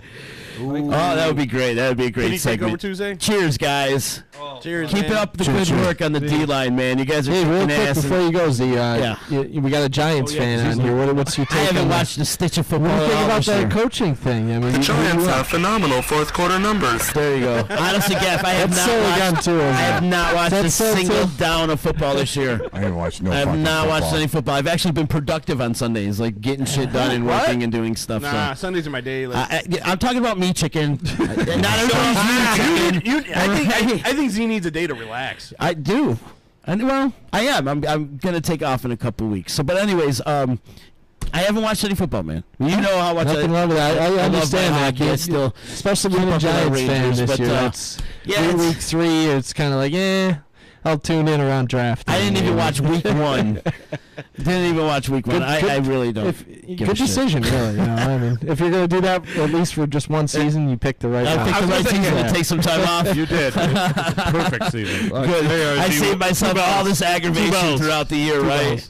you get so emotionally attached to your sports teams, and it just becomes stress and anxiety after a while. And like, I'm done getting stressed out over sports. They don't fucking pay me any money, so why should I actually aggravate? I look at it as it's entertainment only. It is. I stopped stressing myself out a couple of years ago. I'm like, I'm fucking done. This team doesn't invest in more me. I'm not investing time in it. The NFL to me turned into more sports entertainment. Yes. And it's just like, oh my God, Bobby Heenan's going to come out from the back and hit fucking Hulk Hogan on the back of the chair. That's exactly what And then Andre the Giant's going to pin him, and it's just like, just look at Bill's tailgating. I'd actually rather watch wrestling, and I do. There's a lot of wrestling going on in Buffalo. I go into the season like actually, I've seen those videos are hilarious. I go into the season like we're the Washington Generals. Like I just automatically know we're gonna lose. Right? So like I just go for like it's a good time, watch the game and root for my team, then lose. Yeah. Right. And then we eat a big fucking meatball sandwich because that's all we got to go back to. Eat a sandwich. Eat the sandwich. Eat the sandwich. Eat the sandwich. Eat the balls. You're late on that one. I was in the other page. I do want to ask Silbert. We got to get him back in here so he could do some more vocal work. He was having a good time with that. And, whenever you want, dude. Let me know. 505 the D. Although Longwood checked Gets right into it. Longwood checked in. He goes, "Oh my God, this guy with the overtop 1980s Ed McMahon laugh needs to go. I want to kill myself." He's talking about the youngster. Which one's that? That's him. Yeah. I love it though. We're on Twitch right now. We're live right now on Twitch. Yeah, we're live. Oh fuck yeah! Twitch and twat. Welcome to the show, Gabe. Dude, I forgot there's cameras here. He's been It's listening. the angles are off. Something's up with that camera, but the cameras are off and the angles are off a little Poor bit. people that see Chicken's fucking mug over there. right. I know. Tell me, Hot mug. hot mug. I got a big old fat head too, man. Gentlemen, I'll tell you something though. Takes up the whole frame. To the D. To the D. D, guys. Cheers to the D. Thank you, guys. Hey, by the way, what I'm looking at, are you guys talking about the Hall of Fame right now? Mm-hmm. Can I want to sit in for this though. Oh yeah. I know old school players. So Who's in this year? The Hall of Fame is down to their final 15 choice. It starts out at like 98, then they get it down to like 27, and they finally boiled it down last week to 15 nominations. And February 3rd, the night before the Super Bowl, is when they make the announcement. So it's down to Tony Baselli, Isaac Bruce, Brian Dawkins, Alan Fenica, Steve Hutchinson, Joe Jacoby, Edgerrin James, Ty Law, Ray Lewis, John Lynch, Kevin Maue, Randy Mawai. That's a jet. That's a jet. 100% correct. My apologies. They are almost all Hall of Famers to me. Yeah. So you said it's only five players a year. Terrell Owens, Brian Urlacher, and Everson Walls. This is such a fucking loaded class. Now, me being a Bears fan, I want Brian Urlacher. You have to go Urlacher. You've got That's a fucking, Tony Baselli, I'd say so. Brian Dawkins, Steve Hutchinson, Ray Alan Lewis is Fenica. guarantee. Ty Law, Ray Lewis, Randy John Moss. Lynch, I mean, come on. Well, let's go down. Yeah, Kevin Maui. Why? Let's go down the list. Go down the list. all right. Go down slow. All right, first Tony Baselli. He was a rock fucking. He was the Jacksonville Jaguar for the 6 years he was there. Wasn't he their first ever draft pick? No. I think he was the Jacksonville Jaguars' first pick. He was the first pick for. He might have been for Jacksonville, but he also was moved over to Houston when they formed their team. He was their first pick over there. Was David Right, but Carr. never played. Never played, but they Gotcha. traded for But him. yeah, I think in the draft, so he he was was the Jacksonville He was the Jaguars' number one first ever pick twice. Fuck him. He's not in the Hall of Fame. I hate it. So you're giving him a good? I'm giving him a good. You're giving him the good while he's going in Chicken's book. All right, I gotta give Tony. I'm not. Tony Baselli's not going in my book. Isaac Bruce, a wide receiver. Yeah. Wait, isn't Tony Baselli the guy on the sidelines? Tony. That's Sarah Goose. Tony Baselli. Tony Baselli's the guy selling steroids on the sidelines. Yeah, you're right. That's right. Belko boy. Isaac Bruce. I don't look at Isaac Bruce as a first round. No, I don't. So we're out on both. With all these candidates, Isaac Bruce and Baselli are out for me. They're not in the top five. I haven't gotten a good one yet. Brian Dawkins. Safety. Yeah, give him to him. I don't know. I don't know. about That this guy would class, hit- though. Brian Dawkins would hit people so hard he'd knock himself I out. think he's a Hall of Famer, but not this year. I don't think he's going to make it with And this list of guys. He was smart. He fucking you formed the defense around him. He was a tough player, man. Exactly. No, I don't give it to him. Not this year. Really? He's my first. I don't He's give my it to him. first. He's my first. Yeah. All right. Next, Alan Fenica, guard for the Steelers, Jets, and Cardinals. I like him, and I like him. Yeah. Yeah, I never even heard of him. One of those offensive linemen are going to make it at least. I like Alan. Alan what? Alan At Fenica, least he one of played a those long- offensive I thought linemen. that are was the gonna guy go. that now playing over there in Alan? 49, Alan. Alan. He's playing with his- Football, that guy? He's playing with his Fanica. Alan, if you're out there, call in. And wait. So what's the 315-505-8433. That's 315-505-the Nice. Nice. He So, sounds Alan, like if you're out perfect there, every time he call does in. it too. He Make does. your case. Pitch Make your perfect. case, Alan. Make your case, Alan. So you're giving it to Alan Franica? Alan Fenica, like he played a long time for the Steelers, right? I like Fanica, but if you're not going to put Mawai in, I was going to No, say White's gotta be in. I He's put way down Mawai the in over Fanica. And how many offensive linemen are going to be in on this class? Is this Fanica's on 13 years. I mean, that's fucking a long What was time. Kevin Mawai, 20? that's half my life. And Fenica, like he is this his first year eligibility? Yes. Oh, it is. And Fanica played 13 years, and I want to remind all of you guys that's half my life because I'm 26 or 25, going to be 26 years old in March. Kevin Mawai, I remember when my balls first dropped, too. Kevin Mawai looks like 17 years. So that's just fucking retarded. He played what? 17 years. That's no Bruce Matthews, but that's pretty good. As an Is that the offensive next guy lineman. after Fanica? Well, no, after Every Fanica, single we're going play, to Steve get Hutchinson. Shit beat out of him. Steve Hutchinson. I Who? like. Guard for the Seahawks, Vikings, Who and it Titans. is? New phone? I don't know. I put him under Fanica.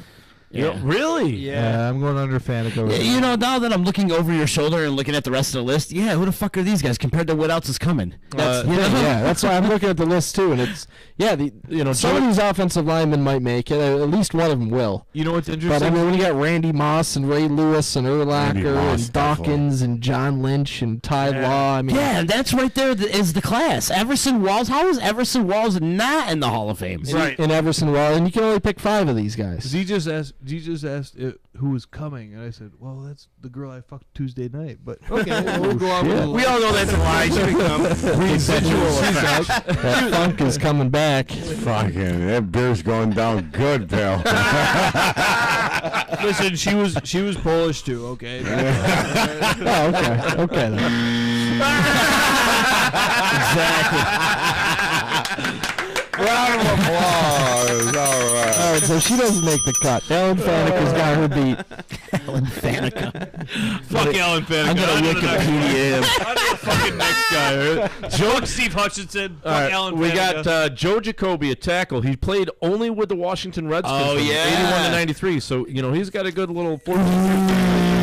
He's one of the hogs. Is he one of the hogs? He's a hog. He won Super Bowls. How many? But he's been up for the Hall of Fame. You said until he played till '93, so he's been on the ballot for over 10 years. And against this class again, this list of guys, he's not gonna break through with this list. Now of let me players. ask you, how is the Hall of Fame for football set up? Because in baseball you get what, 1, 2, 3 guys sometimes. Baseball is the best. Right, but in football, I feel like the class is enormous every year. There's always like 8 to 10 guys, right? Thank you. No, there's only 5. There's only 5. There's only 5. You can only take 5. You can only take 5 at the most. You can take 5 modern. Oh, that's and, 5. And then one legendary. And then one legendary and one legacy type shit. one senior and one contributor. Gotcha. So Joe Jacoby's gonna have to wait till he's a legacy guy because he's not getting in this year.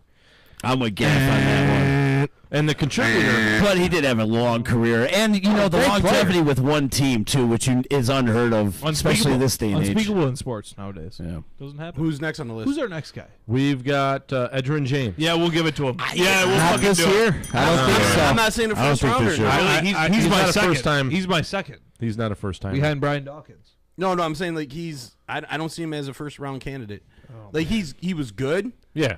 You people will be okay one day. But like when you put him in a class with like Gale Sears, Walter Payton, and Marcus Allen and Terrell Davis and some of these guys, he just doesn't do it for me. He's great. He's a great great running back. Yeah, I'm not I don't saying argue that. but he's not a first round ballot guy. No, kind of guy. I don't think so. I think it's going to be a bubble, like on the cusp between Edgerrin James and the next one that still is like Edgerrin James might be like number 6. I think Ty Law or Edgerrin James are going to be like that very last one, edge each other out. It's going to be either one or the other. Is what I'm thinking. Ty Law's next. Now Ty Law was great with the Patriots, but he went to the Jets and then the Kansas City Chiefs and then the fucking Broncos. I mean, does anybody really remember look how long he played? I know. That dude played from like 95 to 09. He's got 15 years in him. That's right around what Chicken's got in him. Right. And he's got some Super Bowls. Inches. Ty Law is pretty good, though. I mean, back in the day, Ty Law was your lockdown corner. I agree. I think that's what it's going to be to edge each other out between Edgerrin James and Ty Law. So we sidebar that debate and see if we can get 4 and then.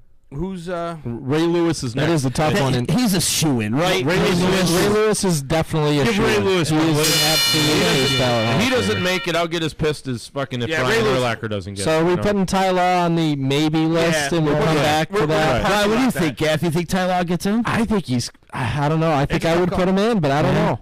With these other guys. Him and John Lynch. I think John Lynch, I think, is a guarantee. I think John Lynch is a shoo-in, right? I'd say John Lynch and Ray Lewis are 20 times a player guarantee. that Ty Law is. Matt says we're super distorted. Really? Ty Law he was kind of the guy who bridged the old school New England with the dynasty, though. I mean, he started. I got his stats pulled up here. Started in '95. And played with New England until 2004. So you figure he went through some real bad years, and he went through that Super Bowl loss to Brett Favre with New England. You know, just the Bill Parcells era there, just when they kind of started becoming relevant again. And then all of a sudden, you know, New England gets great. Tom Brady and Belichick are on the scene, and he wins a Super Bowl. 2 Super Bowls, at least, with New England. So, I mean... Ty Law was... He was an elite number 1 corner for a long time. And here's my question, though. Here's my question. When I look at Hall of Fame and MVP and all that, those awards, that in essence are meaningless. But who do you want on your team? John Lynch or Ty Law? Oof. In their prime or over the longevity of their careers? That's the Who's thing. your guy? Because my guy's John Lynch. My guy's John Lynch. There's no question. My guy is John Lynch. Put him on my team. And we're going to win I agree, Super Bowl, I'd pick just Lynch like too. we did in Tampa. I'd pick Lynch just because you look at it this way. Are there corners you'd rather have than Ty Law, or are there safeties you'd rather have than John Lynch? Yeah, I'd say John Lynch let Johnny is in the Hall of Fame. He's a Hall of Fame. I think he's a shoo-in. Yeah. How could he not be? John Lynch and Ray Lewis are shoo-ins so far. The guys we've talked about. Like I said, Ty Law, I'd put him 5, 6-ish. I don't know. I think he's the guy we got to come back to. Let's keep going down the list. We got the Ty Law, Edgerrin James.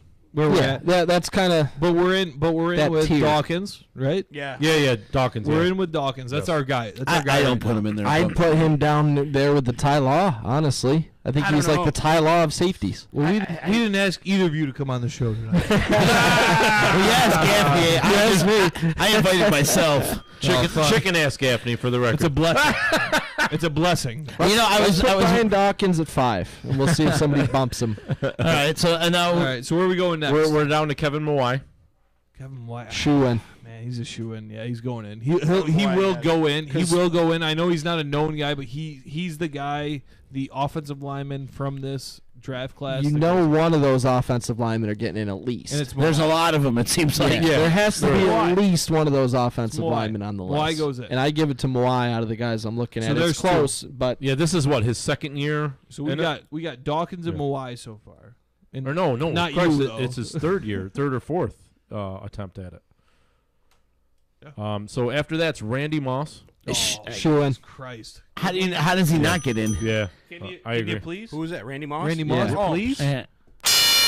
So we got Randy Moss, There's Ray 3. Lewis, John Lynch, guaranteed in our opinion. Yep. Yeah, those are guaranteed. So now we got 2 spots to debate. We got Terrell Terrell Owens. Terrell Owens. Dawkins. I can't see him making. I don't see Terrell Terrell Owens, I Owens say getting in no. there. What do we have left? How many do we have left? Brian Urlacher. I see Urlacher getting in. I say he's number 4 for me. Urlacher. And then Everson Walls. I don't know how he's not in the Hall of Fame. I agree with you there. I'm gonna. I don't know that if he's already not in the Hall of Fame, I don't know that he breaks through this. Is year, this a legacy thing, or is that he's just? Oh, these are all the modern era. When did he guys. retire? He retired at 93. 93. So and he's considered modern era. So I don't think he's getting in this year against these guys. I would say Urlacher has to be in there. I think so too. Yeah, I'd say he's my number 4. So you say 5, right? So my 5, looking at that list, so can you bring that back up, please? Hang on. My 5 would be Urlacher, Randy Moss, John Lynch, Ray Lewis, and that's the question. Screw everybody else. You can have 4, right? Well, you gotta have 5. Oh, you do have to have 5? Yeah. Oh, see, this is where it gets tough. It's real tough that way. Yeah, that 5th one's the tough one. Can I ask a quick question? T.O. didn't make it? No. I don't think so. Do you think so? It's numbers-wise. I think he will someday. Numbers-wise, a lot yes. of these guys will someday. But you think so? Yeah. I guarantee Edgerrin James and Ty Law both end up in the Hall of Fame at one point. But going against Randy Moss as a wide receiver, like I go Randy Moss over T.O. You know what I'm saying? All day. All day. Randy Moss over T.O. No question. I'd take Fanek over these other guys. No, I'm taking Muai. But if T.O. goes up against somebody I'm sorry, else. Muai. Yeah, that's what I meant. Muai. Like next year, I think T.O. can get in. Like I don't know who's going to come out as a wide I would receiver. take John Lynch over Dawkins if we're just picking one safety. I probably would too, but. And I would take Ray Lewis and Urlacher. I'd take Dawkins over Lynch. I really would. But I would give them both. I'm in on both. See, I would take Dawkins. So you guys got Dawkins as your 5th guy. I would go Urlacher, Moss, Ray Lewis. Man, Moss and Lynch and Mawai. Lewis. Lynch and Mawai. Moss and Lewis are our guarantees. They're in. Yeah. Like they're And Lynch. You got to give it to Lynch. I would go these are Lynch. third. I like that. Lynch I like and that Dawkins too. are bad. Yeah, because you could do 2 safeties And Lynch, if you really Lynch wanted goes to. in you too. know? So where are we? We're at the last 2 picks. We got 2 we can put it. What are we doing? Like I said, Urlacher's got to go in. He does. I mean, you look at the numbers I would and agree. what he did. Urlacher's are 4. I mean, easily. What he did. You don't have to. You don't have Dude, to. You don't have to justify yourself. I hate to toot your own horn here, Dawkins but I'm or stuck Ty on Law is Faneca. my. Can I just really say? am. Can I just say something? What a travesty! It's going to be around the D if Urlacher doesn't get in. I'm going to have to deal with chicken bitching about that for like a month. You're right. He's going to go nuts. So I hope for my concern, the D's sake. So where on that? Where my safety, I should say. what I hear is we're going Moss, Mhm. Lewis, Urlacher, Lynch, and Mawai. Yeah. And I'd take Moai too. And then you got Dawkins and Ty Law right there. Sill's going to make for a me. hard push for Faneca here at the end, but it's Well, not no, gonna work. I you know, John Lynch has obviously been up for a while. I'm more. Has he really? I'm more of a Brian Dawkins fan. Well, here they give you down how long they've been fucking Yeah, eligible. but you know what? John Lynch this is his 6th try. Is it really? You know, Everson Walls is his 20th.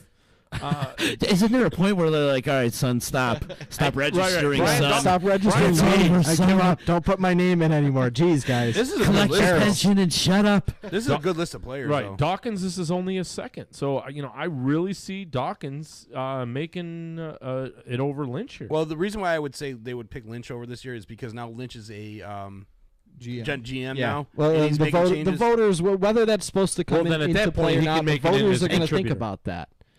I feel bad for Jerry Kramer over here, who's been eligible for 46 years, Right, actually. Poor and bastard. like, come on, man. Jerry Kramer, give us a call. Well, he was the grandfather to talk the about drummer it. from Aerosmith, Joey Kramer. Wow, that is one ding. Thank you. Jesus Christ, that's a fact of the day. 45 years of eligibility. Yeah. Wow. Fact Yeah. of the day. Back in my day, that's when it was. That would be the a frozen really tundra. good guy to get it to call in. He's If you still could alive, get him too? to call in, that would be Jerry, awesome. Jerry Kramer? Like, how do you feel about being eligible for 45 We'll talk to him years about old? Aerosmith too. No, I'm kidding about the I Aerosmith. know, but still, make pretend. Hey, Caleb's destroying shit around here. What? So that's our list then, huh? Lynch, Yeah. Lewis, Moss, Moi. That's what I Mawai, got. I disagree and with Urlacher. Lynch. You know what? If you got any opinions on this, guys, call in. Or hit us up on Facebook. Or I think we should write it down in our notes and save You're it. listening to the D-Line on Disruption Networks. Call or text now at 315-505-8433. That's 315-505-THE-D. See, we just got Silworth on call at all times. I love it. Is mine? Yeah, I am on. All right. Yeah, you're on. What'd you do over there? I don't know what Caleb's doing. off. I'm trying to write down my Hall of Fame predictions in my notes. Oh, good call. We'll have to put our list up on the D-Line Facebook page. Yeah, can you not make an event of it? And you made the event. No, I made a post. I shared it. No, all I did was, you want to post it, I hit post. That's all I did. I didn't make that. You did. 11 times. No, boys. Listen, the only event I have on my schedule is Saturday, January 27th. Yes. 7 o'clock. At where? Cavallo's on the deck. I'll be there. You should be there. It's gonna be a great freaking time. And what's that? What are we gonna celebrate that day? Our 1-year anniversary party is Ease Beats and Biz over there. Takes a nap. Oh, he's on the phone. Oh, he's on the thing. Yeah, Ease Beats and Biz, Joe Driscoll. We're gonna have the whole D crew there, the D line. We're gonna have a ton of shit, man. It's gonna be a lot of fun. Food, drinks. It's been a fun year already. Oh man, loving it. Craziness. Why not, gentlemen? No. We've had a good time. We've talked about Hall of Fame. Yeah. Now let's get to business. Games, let's get to business. Let's talk about some playoff games. This is why we're here to playoffs. I've been sticking $30 playoffs. Don't talk about playoffs. Yeah, I've been sticking $30 in pennies up my ass for the past 11 years. No, gentlemen. Gentlemen, if I could, can I lead into the first game? That's here? an investment right there. No, can I, gentlemen? No, I'll tell you something.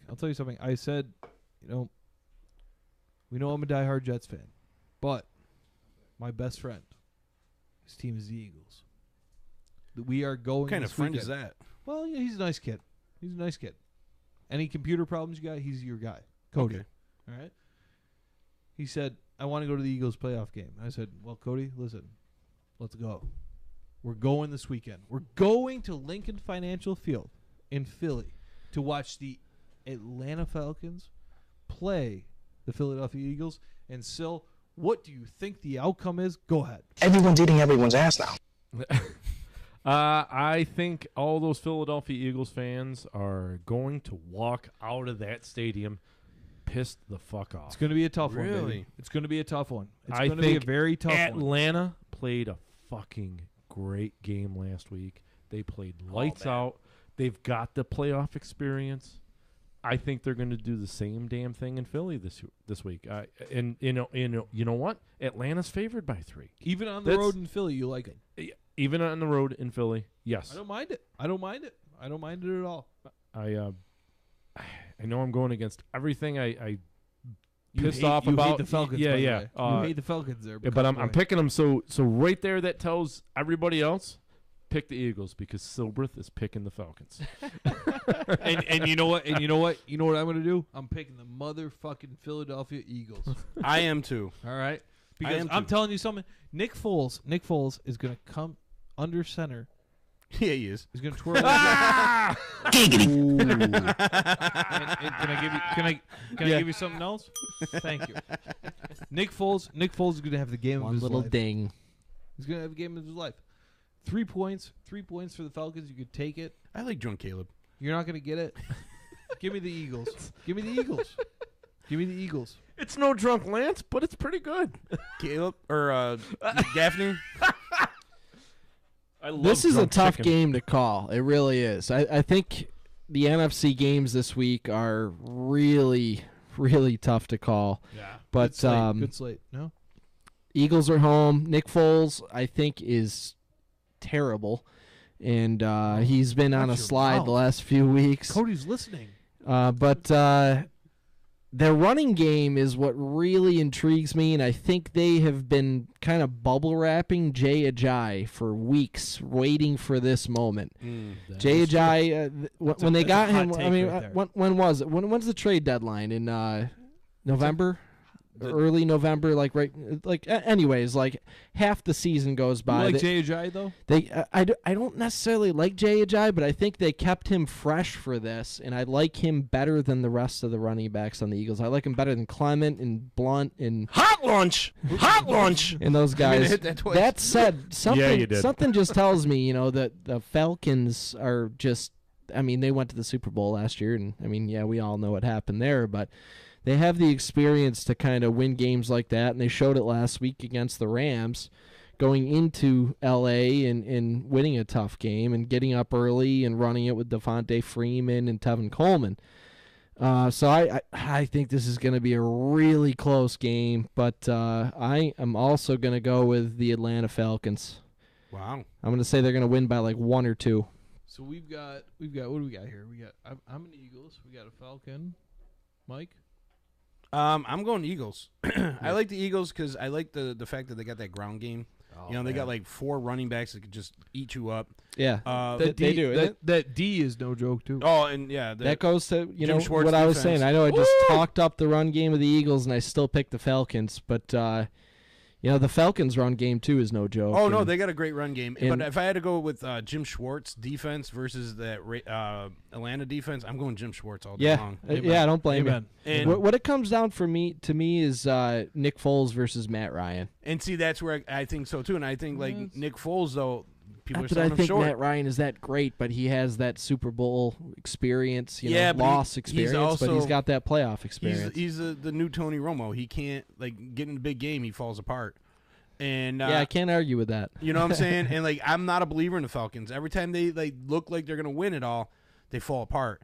And this Eagles team looks hungry, and they got so many other weapons with Alshon. You got Torrey Smith, and then you got Aguilar, and then that other guy, that Ertz guy. He seems to be doing okay this year. That guy's pretty good. And his backup was the starter for the last 7 years, Brent Selleck. Oh Jesus, Tom Selleck. Trey He was Burton, awesome too, in there. Magnum PI. That's what I'm saying. And Mike, let me ask you another question to further fuel my fire on the Chicago Bears for next year. Doug Peterson, how many coaching jobs has he had before this? Who? 0. Doug Peterson? 0. Yeah. 0. He had 0. It's a young coach. And that's where I like revived. And that's where I like. He's another Andy Reid protege. Nick Foles coming out like he played under who is Peterson Matt over Nagy? in Kansas City. Oh, yep. He played in Kansas City under him. He played another year last year as a backup for this team. Mm-hmm. Nick Foles, what he went like 22-2 for? He had 27 touchdowns and 2 interceptions one year. Right. Yeah, that was like 3 or 4 years ago. Those though. are great numbers, but he's playing under. But the he's Saints. been in that offense. I He's think been in look that at offense. pull up Nick Foles' stats at the end of the season. I know he kind of has the reputation that he did good because right after Wentz got hurt, Foles had a great game. And everybody said, okay, the Eagles aren't going to miss a beat. I'm telling you, but if you look at those games, he was not good to end the season. season. Give me that confidence under center, though. That ability that, yes, our quarterback is hurt. Wentz is gone he's not even a thought. But give me that confidence of having a quarterback in Foles. And 4 running backs that you can utilize. Yeah, who's there's been a there. lot. Who's been there, chicken? He's been there. It's a tough game. Like I said, 4. I really can't find too many faults in the Eagles other than criticizing Nick Foles. Really, I really can't. And you know what's funny is like at the beginning of the season, they had Sproles on the team. They did, yeah. You know what I mean? Like he got hurt. And can you imagine this team with Sproles? How about that we're talking about an Eagles and Falcons playoff game in the divisional round, and we have not even mentioned Julio Jones. Right. Because what has he caught? 3 touchdowns? He did catch one last week. And he's going to step up. And that's another wild card. But do you? But do you? You don't. And you the don't Eagles, know. And like again, Jim but that Schwartz defense could be take something there that all of a sudden, we're not even thinking about it anymore because Julio Jones has been so quiet. Yeah, but all of a sudden Julio Jones could have 100 yards and 2 touchdowns. You're right. And I'm not counting on it. Chicken and Gav, you've heard this from me before too. Now let me ask you guys this, and I'm not segueing hard into the next game, but is Julio Jones not exactly like the Tennessee Titans? Julio Jones? Julio Jones puts up numbers occasionally. Tennessee Titans put up points occasionally, or they'll get fucking shit pumped. Yeah, but Julio Jones this year, but Julio Jones last year was pretty consistent. Oh, Julio Jones over his whole career has been really good, but when you got Alshon Jeffrey and Aguilar, there's something about that offense. Kyle Shanahan leaves this year to go to coach the 49ers. Where Garoppolo tears it up, and all of a sudden Julio Jones gets 3-4 touchdowns in 17 games now. I think Alshon can be not exactly Julio, but I think he can be very, very close. And then when you got an Aguilar next one who's been playing lights out. I'll tell you what. I think Aguilar has potential for a big game too. I'm looking at a Jai and Aguilar this week, and Zach Ertz. Zach Ertz has been stellar this year too. Yeah. And then you got that it's gonna be a good one. You got that four-headed horse there with the fucking Falcons have been giving up a lot of yardage to slot receivers, and that's where Aguilar usually plays. This is a good game. I'm excited. I'm excited to go down and see it. I'm going Eagles, even though I don't know. I think it's gonna be a close game, but I just think could go either way for Eagles sure. got way too two much Eagles, firepower. 2 Eagles, 2 Falcons. Still, you that's got what we got got. Falcons for us. Me and Sil are definitely Falcons. Yeah. 2 Eagles, 2 Falcons. Who was the other one? Falcons. Oh, Gaffney. all right. Nice. I'm gonna give him a paper cut. Yeah. All right. Yeah. All right. So what do you think? What do you think about this team from Tennessee? They're going to come in to Foxborough. No. No. I think nothing of the team. I like from the Tennessee. Patriots too. Everyone. Yeah, Patriots. Mariota, took the team on his back, and other than one run, he threw a touchdown pass to himself. Tennessee doesn't even belong in the playoffs. I feel like. But man, I'll tell you, 13.5. Oh yeah, if I'm playing the spread, I might take them. I still wouldn't. I might. Still wouldn't. Yeah, take the I spread. still I think Patriots cover the spread too. I really do. Wow. Yeah. Okay. All right. I don't hate it. I don't hate it. I don't hate it either. I do think we have potential for a good game from Derrick Henry though against that run defense. That is true. They can keep it on the ground, but I don't know, man. Tennessee's one of those teams that they could look great one week and then shit the next week. Tennessee's game plan has to be come out and run the ball. I just don't think they have enough weapons. Yeah. Clock. And Henry had a great game last week in the second half against the Chiefs, but I don't see the passing game weapons. They have some good guys, but I don't see those elite playmakers that are going to just take over. And like what I was saying with the Julio Jones in the Atlanta Eagles game. Not that I expect he's going to go nuts, but there is at least some hope there that all of a sudden you got this athletic freak who's going to take over the game. And the Titans just don't have that in the passing game. And I think we're missing one big critical piece here is the coaching. And when you got Belichick versus whoever the Titans former Bills coach Kevin Costner, malarkey. But and that goes to say the same thing with Philly versus Atlanta. I mean, you look at Philly's their coaching staff.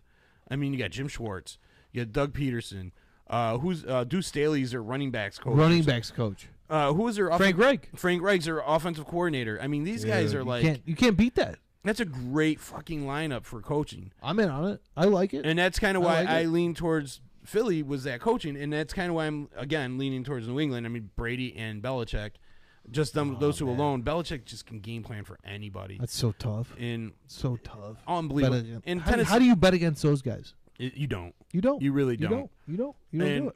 I mean, many have tried, but I mean, only a few have succeeded. And I don't know. New England's got it. You know what you do? Instead of betting in that game, you go to the one below it, and you say Jacksonville, you go out and win me that game, and that's what I'm saying right here. Yeah, Pittsburgh's looking for revenge. League MVPs, 4 Super Bowl rings, guaranteed first ballot Hall of Famer. Now let's get my hand job into this red Solo Cup. Yeah, give me fucking Blake Bortles beating the Steelers at home on Sunday. Oh, we already jumped over to the next game, huh? Well, why were we talking about Tennessee, New England anymore? You're right. I mean, Jesus. I feel you. Yeah, I think we can all agree Tennessee is shit out of luck this week. This game's good, man, because Jacksonville had their number earlier in the year. Dude, I'm telling you, Jacksonville wins this game.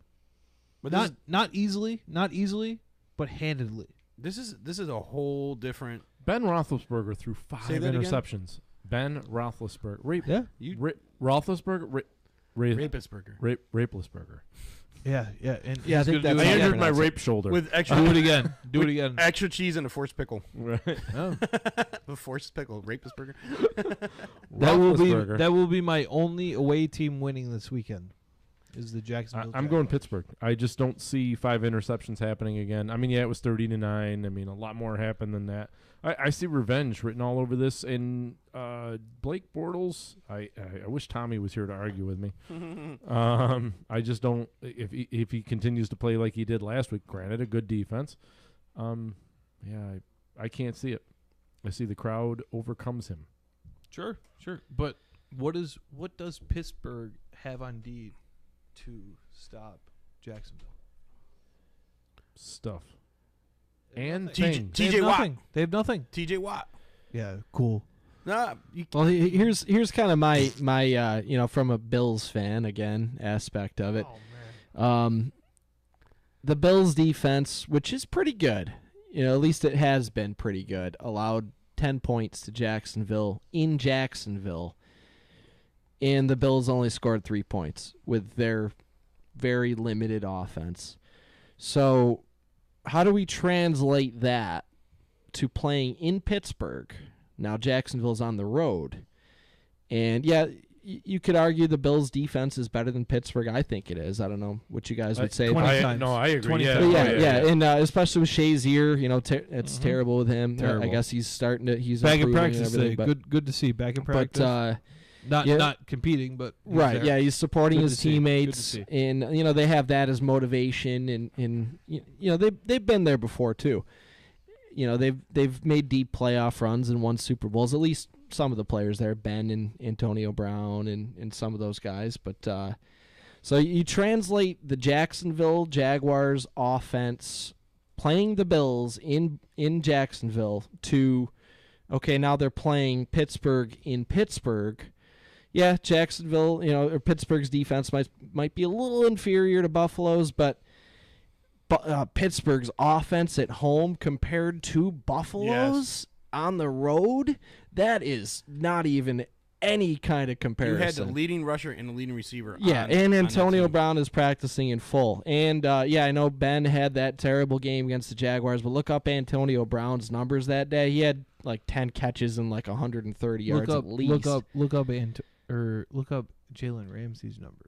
And Jalen Ramsey, is an incredible talent. Now, Jalen Ramsey takes out, let's just say hypothetically, out Antonio Brown, which I don't see happening. So you got Le'Veon Bell as well. And then who's taking Juju? And you got Juju and you got Martavis Bryant, too, who kind of stepped that up a little bit when Brown was out. I just think there's two guys. I agree. I agree.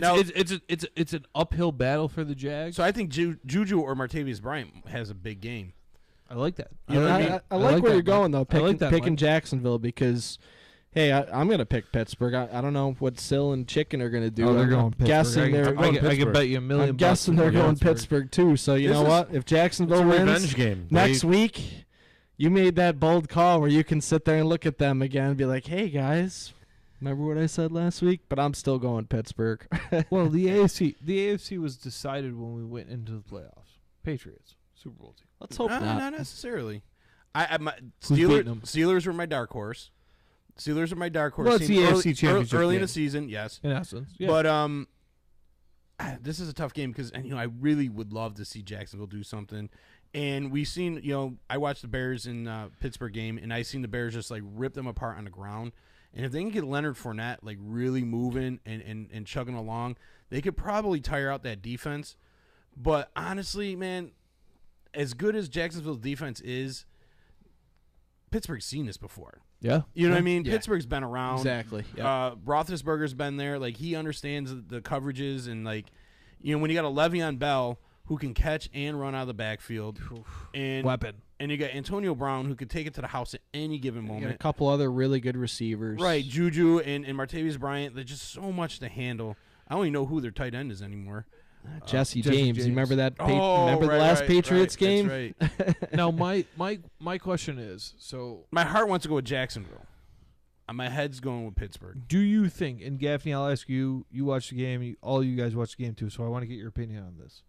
Do you think Blake Bortles and the Jacksonville Jaguars offense does what they did last week again? You don't think they make a change? That's what I'm saying.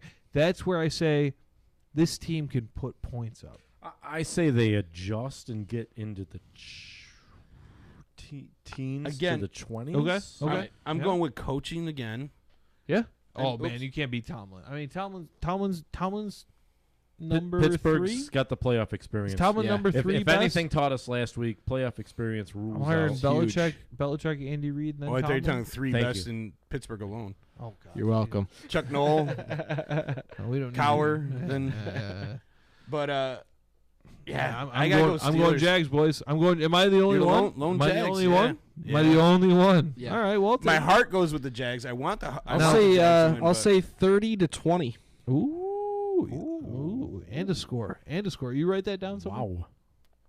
And now, Mike, because we're coming on the Sil's big game of the week. That's what I'm saying. Sil's big game of the week. I want to see the Pittsburgh Jackson. Apache penis. No. Sil, you want to see your boy Casey. Oh, Casey Keenum. Casey. Keenum. Casey. Playing at home in Minnesota in the cold. In that dome, though. Against In the cold dome. The cold dome. Yeah. The 60-degree you weather. guys never gotten cold dome?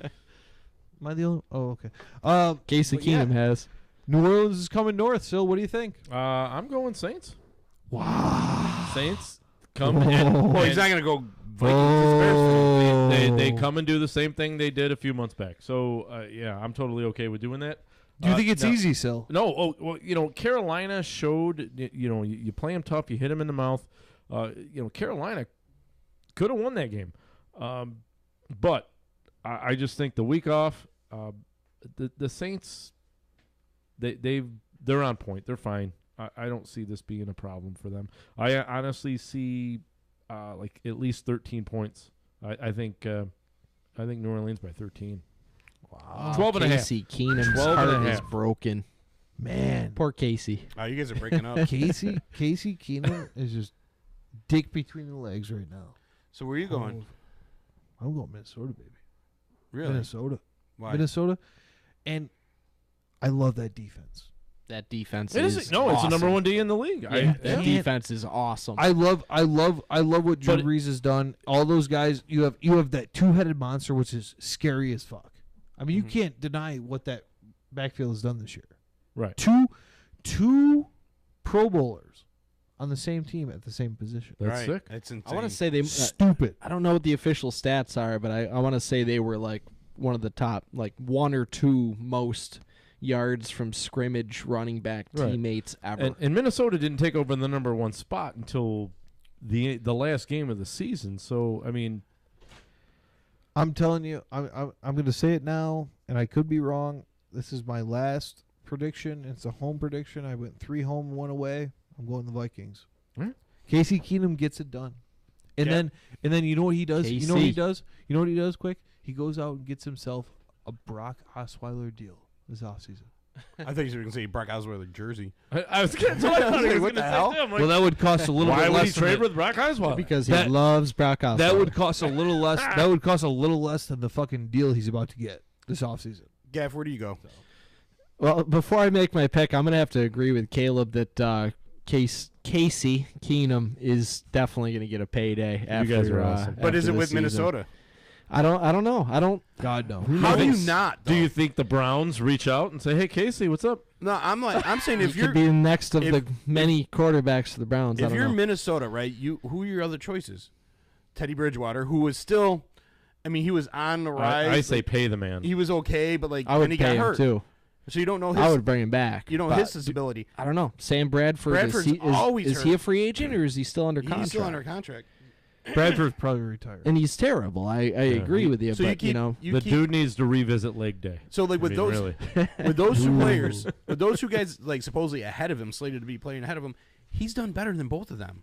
He's brought them farther than either one of those guys on that team. So if I'm Minnesota, I go with Casey. Right? Yeah. You go with Keenum. Casey. No, you keep saying it. I know. Now he's got me calling Casey. So his homeboy. But you know what I'm saying? No, I think you have to re-sign him. You have to. This kid's balled out for you. They traded that first-round pick for Bradford, like basically looking for what Case Keenum did for him this year. And Minnesota and he goes and does it. Right. And give him a deal. I mean, Minnesota should even if it's a 2-year deal, you give him something reasonable as long as he would be willing to accept that. I agree. You didn't have a team like Cleveland throwing a boatload of money at him, like what the Texans did when Brock Osweiler Which was a dumb free move. agent with the Dumb Broncos. But he's not your like Brock Osweiler is like 6'8". Yeah, I think Keenum is actually stereotypical a good late bloomer quarterback. I mean, it happens every now and then, not often, but you gotta look at this kid's career though. Like he came in as a rookie in Houston. He got thrown into a playoff game. Yeah, because of the injuries. What was he? Yeah, he was. Did he go to Houston College or Correct. University Correct. too? University of Houston. So yeah, he was Houston. He was undrafted. University of Houston, Undrafted kid. The hometown Texans pick him up. Yep. And then like he goes to the playoff game, has to play in the playoff game as a rookie, and then he goes to like the Saints. I thought he did okay there. Like he didn't kill it, but then they go again, Goff, and obviously he was going to be out the doors there. And then he goes to Minnesota, and he was backing up, Bradford. And Three guys in essence. Yeah, Bradford, Bridgewater, and then him. And then halfway through that Bears game, the Bears were beating on Minnesota pretty good. I mean, they could have won that game. And then Bradford gets hurt, and Keenum comes in there and plays the fucking game of his life. And then like from that point on, this kid was balling. Yep. And I'm like, keep the energy up, man. If this kid has a grasp of your offense and has a grasp of the team, and the team responds to him, and you got guys like Thielen and who's the other kid that they got there? Diggs, yeah. Yep. Diggs. Like you got these Kyle kids Rudolph. playing way better than anybody ever expected. You got to sign this guy. Absolutely, 100%. I think you do too. And it's not to say that late bloomers don't happen and succeed. I mean, And if it's Bridgewater's not your backup, often. But great. look at what Rich Gannon did Yes. many years Great ago. point. Right, Great point. Brad Johnson. Brad Johnson, Trent Testaverde. Dilfer. I mean, Testaverde didn't get good until like Testaverde. late. You know, it's- shit. I mean, even to an extent, like Jeff George, he was like a Right. first round elite Yeah, guy. but he never But got good 5-6 years later, he might have made like the Pro Bowl one time. They you know? I called mean, him the comeback kid at 40 years old. I mean, it seriously, does happen occasionally. Kerry and Collins. I wouldn't be surprised. Yeah, Kerry. Right. I wouldn't be surprised if Case Keenum is one of those late But he's bloomer not even guys. that old though. Like, was he 4 or 5 years in his career? That's true. So I mean, he's probably late 20s though. Yeah, I mean, he's not like your young hot shot coming in and dominating. He's our franchise quarterback. And I also think a lot of it could too, be. and a lot of it could be also the where he's playing at. You know what I mean? Like the system that he's in Oh, it's might huge, suit his skill set. Again, going back to Rich Gannon. I mean, look how many teams he once him was and with, Gruden- or how many years anyway that he was with a team before he went to the Raiders. Well, with and- Kansas City, he played Yeah. great. He led him to So 10 it wins. was, it was Kansas City kind of where he first started Flourishing, yeah. That was almost like his Minnesota for Case Keenum. He'll be 30 and then he went this somewhere February. else and Thank you, Phil. went to the Raiders and went to a Super Bowl. And with the Vikings, both their coordinators are going to be hot commodities. Mhm. All right, George Edwards has already interviewed for jobs. Pat Schumer, he'll be up next. I think he's the favorite for Does- the Cardinals job, Shermer. Now, and he made a good point talking about the Cardinals. Do they need a quarterback? They do. There you go. I mean, but if I'm Minnesota, I don't let him leave. And you know what? I don't let him leave either. Arizona ends up always being that team that picks up those veteran quarterbacks. Arizona Nobody does it. wants. I think they're and going. then they end up being good. I think yeah, they're Kurt gonna- Warner had more success than Carson Palmer Money talks. overall. But look at what you know. just said: Carson Palmer, Kurt Warner. Who fits in that bill? Alex Smith. I think if they're going to go, you go Alex Smith. Yeah, for but that you're team. getting. If Shermer's you're there, I losing think he that goes head hard coach. after Case Keenum. Yeah, but that started way before him too, didn't it? Well, yeah, you're right. It did. It started before him. But I just think with that kind of a team, I think they go after like somebody like Alex Smith over a Case Keenum. I'm saying if you're Minnesota, like make Teddy Bridgewater your backup. But you Let know this what kid though? ball. Here's another factor, and kind of what we're here to do is pick these games. And I'll tell you what: if Case Keenum wins this game, they are throwing a boatload of money at him to keep him there. I don't care. There you go. There's fucking. Because you also got to confident. think about the Yep. fanfare too. I mean, now you got people rallying around this kid. You know So what I mean? Minnesota's defense is phenomenal. Case Keenum, I've been very impressed with what he's done this season. Big fan. I didn't think I had no idea that he was capable of being even a decent quarterback, let Right, alone right. being good, a good one on a playoff team this late. Saints running game ridiculous. Ingram, Kamara, man, that's tough to stop even with an elite defense. And again, what I said about the Falcons and Eagles, the Matt Ryan versus Nick Foles, I have a hard time picking against Drew Brees versus Case Keenum, as much agree. as I just talked him up. Sure. I do like Keenum, great season. He's been an Great unpleasant defense behind surprise. him, some good weapons. You love it, Sil. Very good coaching there. It's a pleasant but, surprise over there. Okay. I can't pick against Drew Brees even on the road against Case Keenum. tough. I mean, and I agree with that. And I think with the run game, all you're going to get is a lot Pow, of, right in the kisher. Pow, right in the kisher. Pow, right in the kisher. because with Kamara and Ingram, I mean, those guys are just going to ball out. I mean, and if you got a great stout defense like that, you attack the shit out of them. You go right to the middle of them. Ingram, I mean, he's a beast. He's a load to take down. And I knew you were going to giggle. And, and then when they finally stop it, when they finally stop that two-headed beast right there with Kamara and Ingram, bless you, then you're going to have Drew Brees to deal with. And we know Drew Brees That's the thing, yeah. He's a killer, man. Some pretty good receivers, too. Mike Thomas is an elite receiver. Ted Ginn. Ted Ginn Jr. How about Ted Ginn Jr. finally catching fucking passes? Right, he's been pretty good. Like, this guy, I thought for sure he had hands on his feet. I thought he had feet on his hands. Like, he always dropped everything, but now he's hitting the big receptions. I like the way the kid's playing. He's becoming that veteran receiver that everyone thought and hoped he could be. And yeah, I remember laughing when the Dolphins picked him at 9th overall. I was so pumped, and then he sucked with the Dolphins, and I was even happier. But then, yeah, I mean, now he's doing great, and he's a legit weapon for Drew Brees. And that Saints defense ain't no joke either. Oh, the Saints defense is great this year. They're playing great defense. So I don't know, and like I brought this up the other day on EC Radio that I feel that Drew Brees is one of those quarterbacks that, like, as great as he is, and like he's a first-round Hall of Famer. Like, so just give him the yellow jacket now. But when you talk to him in the same sense as, like, everyone goes on, like, Aaron Rodgers, they go on Peyton Manning and Tom Brady and those guys and Brett Favre, and he played with all the same era of all those guys. And I feel like he doesn't get the respect that he deserves amongst that crowd. And if he wins a Super Bowl now, like, I think that cements him as a legend and one of the greatest of all time. I would agree. And I think that the crazy thing about Drew Brees is that everybody is kind of, not everybody, but everybody, like you said, is mentioning other quarterbacks as elite, like all-timers, and everybody is kind of almost off of Drew Brees this year because his running game behind him is ridiculous. I mean, like, the Saints for so many years were we are just going to sit here and have Drew Brees sling it down the field and pray because our defense is terrible. How many 5,000 passing years does he have? I think he had the NFL record, isn't it? Unless Brady has passed it. I don't think he has. I think he has the record. And like, last year he had 5,000 yards, right? And I forgot how many touchdowns, and he backed up Dak Prescott in the Pro Bowl. Are you freaking kidding me? Yeah, that's bad. That's insane. And that just shows what kind of, like... But it's the first time in years he's actually had a defense behind him. Right. So they can a running game. And a running game. So they can actually, for the first time, and probably since they won the Super Bowl last, which was, probably close to 10 years ago, Drew Brees right? has 4 5,000-yard passing. That's insane. He's okay. He's okay. He's not a bad quarterback. Dan Marino's He's got no Casey. 1. Tom Brady has 1. Really? Matt Stafford has 1. And Peyton Manning has 1. And Drew Brees has 4. Are fucking Drew Brees. He has as much as the rest of them put together. And a lot of that is because, like That's I said, the insane. defense was so bad. He was trying to catch up, and the running game was terrible.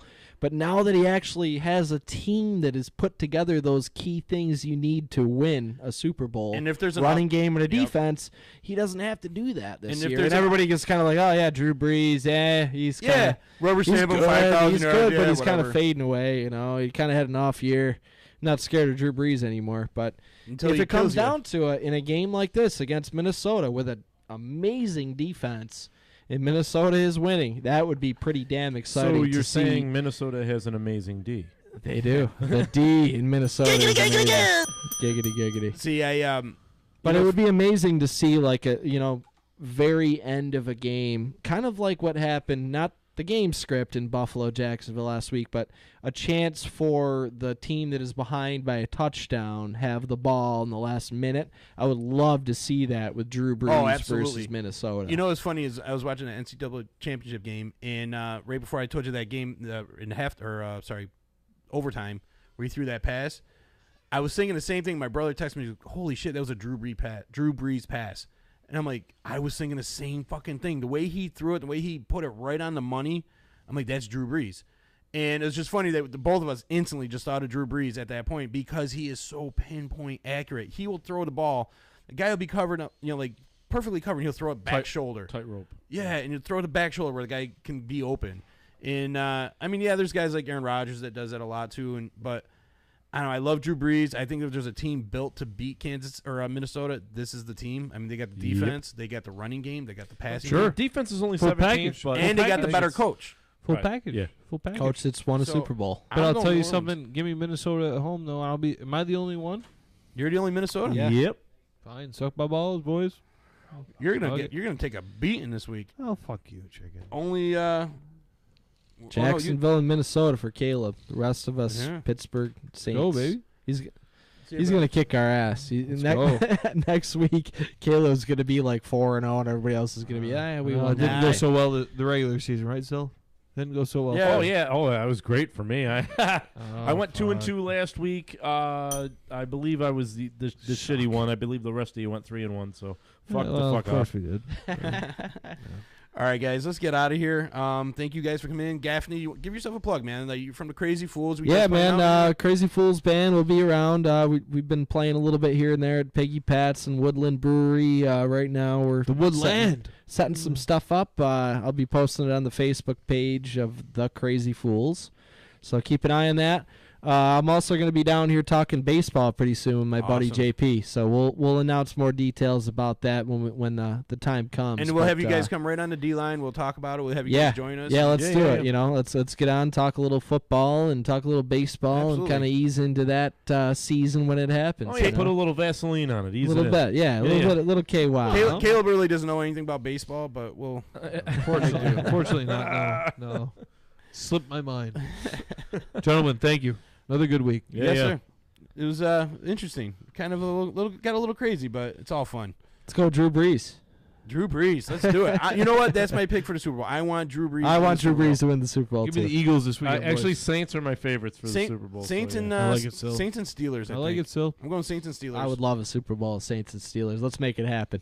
Saints and Steelers. There we go. Let's make it happen, Brees and Roethlisberger. All right, guys, we're out of here. Have a good night. The following program is an exclusive DisruptionNetworks.com production.